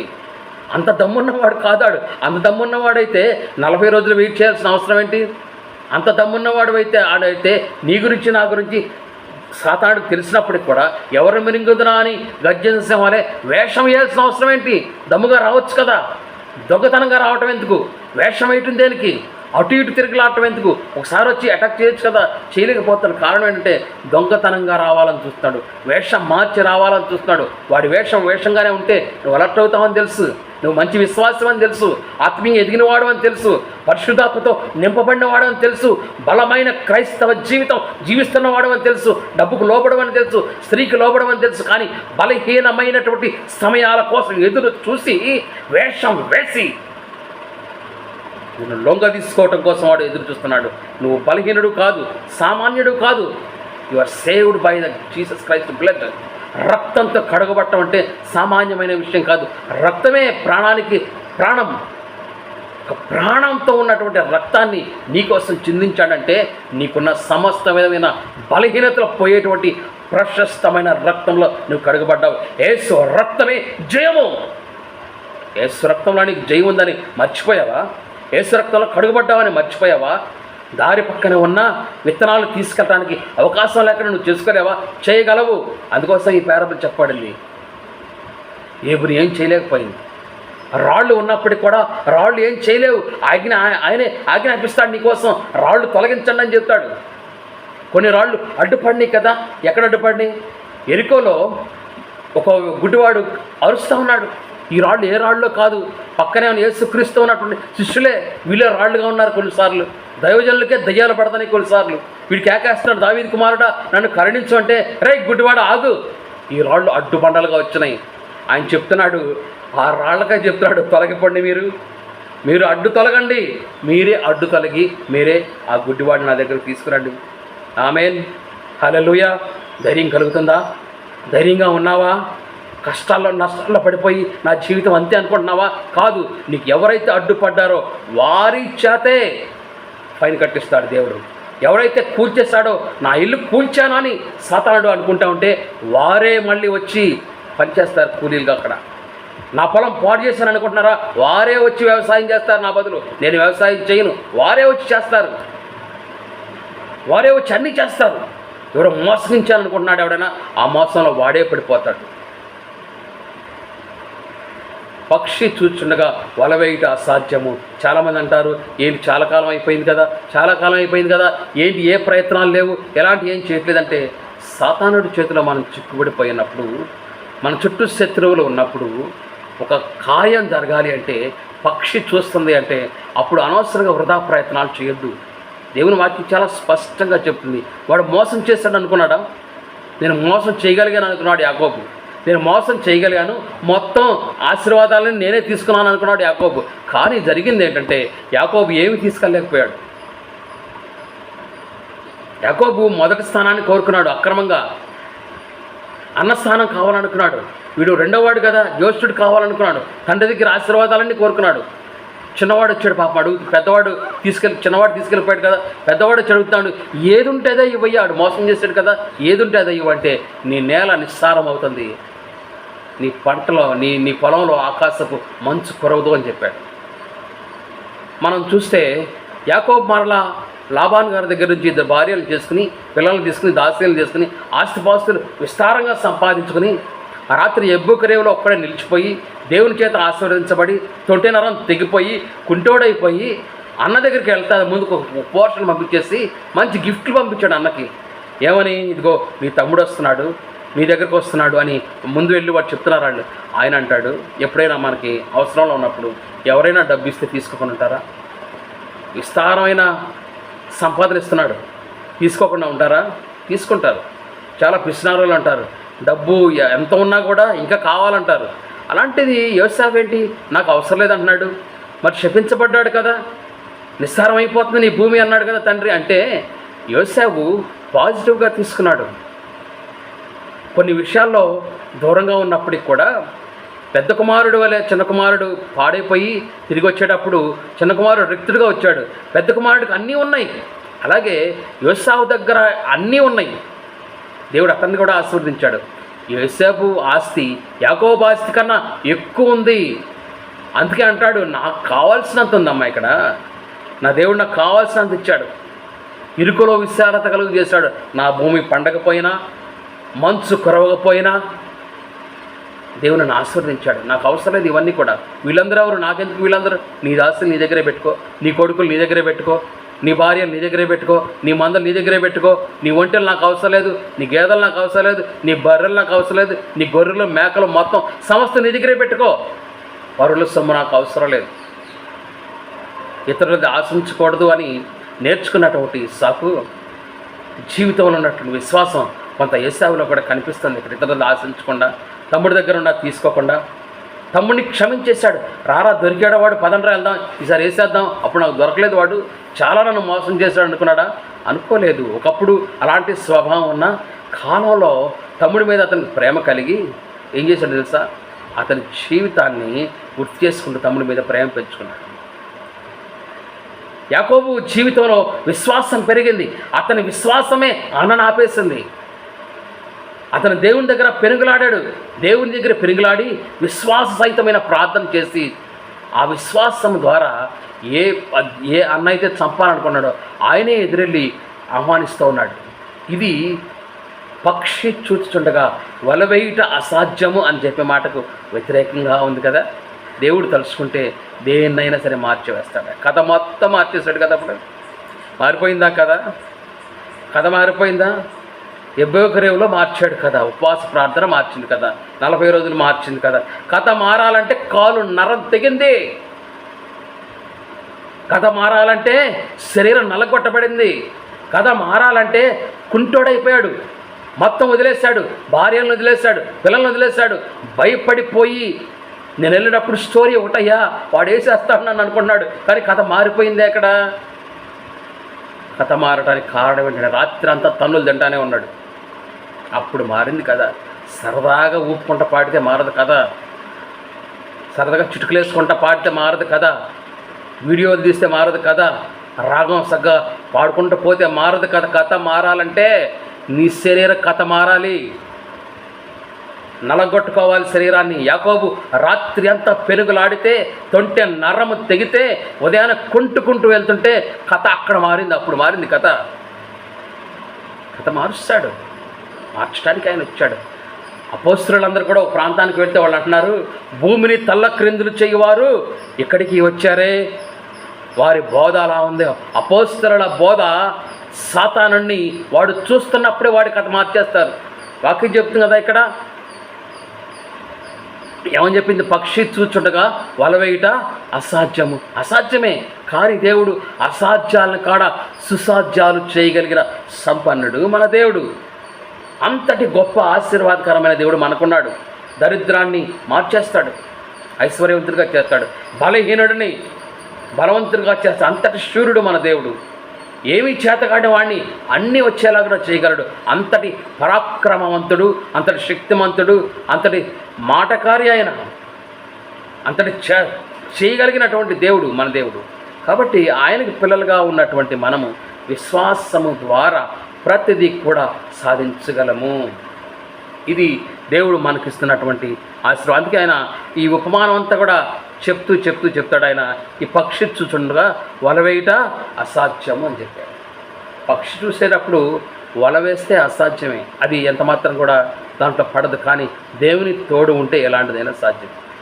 ఫరో వస్తున్నాడు వెనకాల, వాళ్ళు వీళ్ళని చూసేసాడు, అయిపోయారు. కానీ అసాధ్యం అనుకున్నది సాధ్యం చేయటానికి ఎర్ర సముద్రం రెండుగా చీల్చబడింది. అప్పుడు మారింది కథ. ఏ కథ మారింది?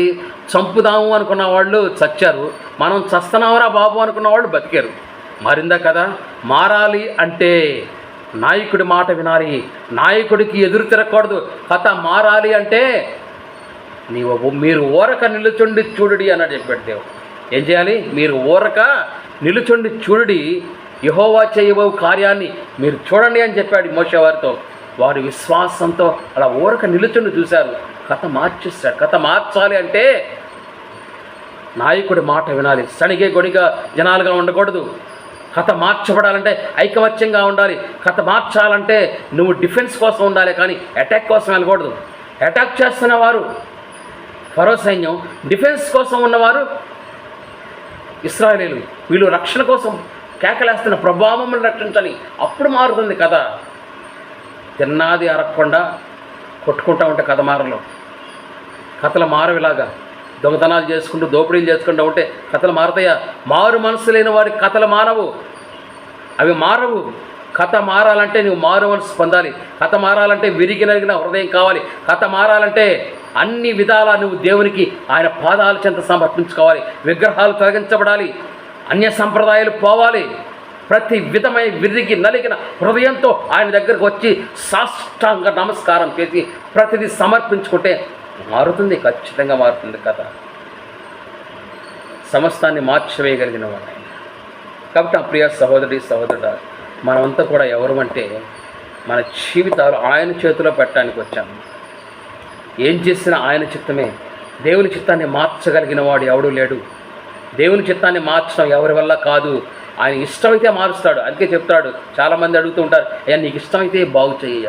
బైబిల్ గ్రంథంలో చూసాం, నీకు ఇష్టమైతే ఈ పని చేయి, నీకు ఇష్టమైతే నన్ను చేర్చుకో, నీకు ఇష్టమైతే. ఆయనకి ఇష్టమైతే నాకు ఇష్టమని చెప్పాడు. ఇష్టం కాకపోతే నీలో ఇష్టం లేనిది ఒకటి ఉంది. నీ కథ మార్చాలంటే నీలో ఇష్టం లేని కొన్ని ఉన్నాయి. నాకు కొన్ని విగ్రహాలు ఉన్నాయి, కొన్ని రాళ్ళు అడ్డుగా ఉన్నాయి, వాటిని తొలగించు. నీ జీవితం సెక్యూరిటీ లేకుండా ఉంది. నన్ను కాపరిగా అంగీకరించు, నేను కాపరిగా వస్తాను, నేను కాపాడుతాను, అప్పుడు అంగీకరిస్తాను, అప్పుడు మారుస్తాను నీ జీవితాన్ని. కాబట్టి నీ జీవితం మారాలంటే, పక్షులు చూస్తున్నా కూడా నీ జీవితం మారిపోవాలంటే, పక్షులు చూస్తున్నా కూడా వలవేయాలంటే, అసాధ్యాన్ని సుసాధ్యం చేయాలంటే, అంతటి జ్ఞానము దేవుడు నీకు ఇవ్వాలి అంటే ఆయన మాట వినాలి. దేవుడు ఒక్కడే, ఒకటే సిలువ ఉంది, ఒకే సమాధి తెరవబడింది. అక్కడ వద్ద ఒకే కుమారుడు, ఒకే సిలువ, ఒకే సమాధి, ఒకే ఆత్మ, ఒకే దేవుడు, త్రియేక దేవుడు, తండ్రి, కుమార, పరిశుద్ధాత్మ నామములో ఈ వాక్యం మీరందరూ కూడా విన్నవారందరూ కూడా ఇంకా మీరు ఫార్వర్డ్ చేయండి చాలామందికి, అందరూ కూడా ఆశీర్వదించబడినాక. ఆమేన్. ప్రార్థన చేసుకుందాం. తలలు వంచండి. పరిశుద్ధమైన మా ప్రియ పరలోకపు తండ్రి, నీకు స్తోత్రాలు తెలుస్తున్నాము నాయనా. ఈరోజు ఈ ఆదివారం ప్రభా, కొన్ని నిమిషాలు నీ మాటలను మేము ధ్యానించుకుని ప్రభా, మీరు గొప్ప దేవుడని, గొప్ప తండ్రి అని, మాకు సరిపోయిన దేవుడని మేము నమ్ముతూ ఈ వాక్కులన్నీ మీకు సమర్పించుకుంటున్నాం. వీటిని మీరు ఆశీర్వదించి అనేక మందికి ఆత్మలో బలంగాను, శరీరంలో బలంగాను, క్రైస్తవ జీవితం జీవించడానికి బలంకరంగా మార్చండి. దారి తప్పిపోతున్న వారి దారిలోకి తీసుకురండి ప్రభా. ఆ విధమైన ప్రార్థన మీ సన్నిధిలో మేము మోకరించి ప్రార్థన చేస్తున్నాం. అలాగే అనేక మంది సేవ చేస్తున్న వారు ఉన్నారు, చాలామంది సేవకులుగా ఉన్నారు. వారందరి జీవితాల్లో ప్రభా, పక్షులు చూస్తున్నప్పుడు వలలు వేస్తున్నారు వారు, అందుకే ఫెయిల్ అయిపోతున్నారు. నీ కాపుదల ఉంటే సమస్తాన్ని మార్చగలవు. నీ కాపుదల కలిగి నీ మాట విని మారు మనసు పొంది నీ ఆత్మను కలిగిన వారుగా చేయమని ఈ ఆదివారం దీవెనలతో వీళ్ళందరినీ ఆశీర్వదించమని యేసు నామములో ప్రార్థన చేస్తున్నాం తండ్రి. ఆమేన్. మన పరమ తండ్రి దేవుని దీవెన, కుమారుడిని యేసుక్రీస్తు వారి కృప, అత్యున్నతమైన కృప, పరిశుద్ధాత్మ కన్యన సహవాసం, సన్నిధి తోడ్పాటు ఈ వాక్యం వింటున్న ప్రతి ఒక్కరికి దేవుడు తోడయండి ఆశీర్వదించును గాక. ఆమేన్. ఆమేన్. హల్లెలూయా.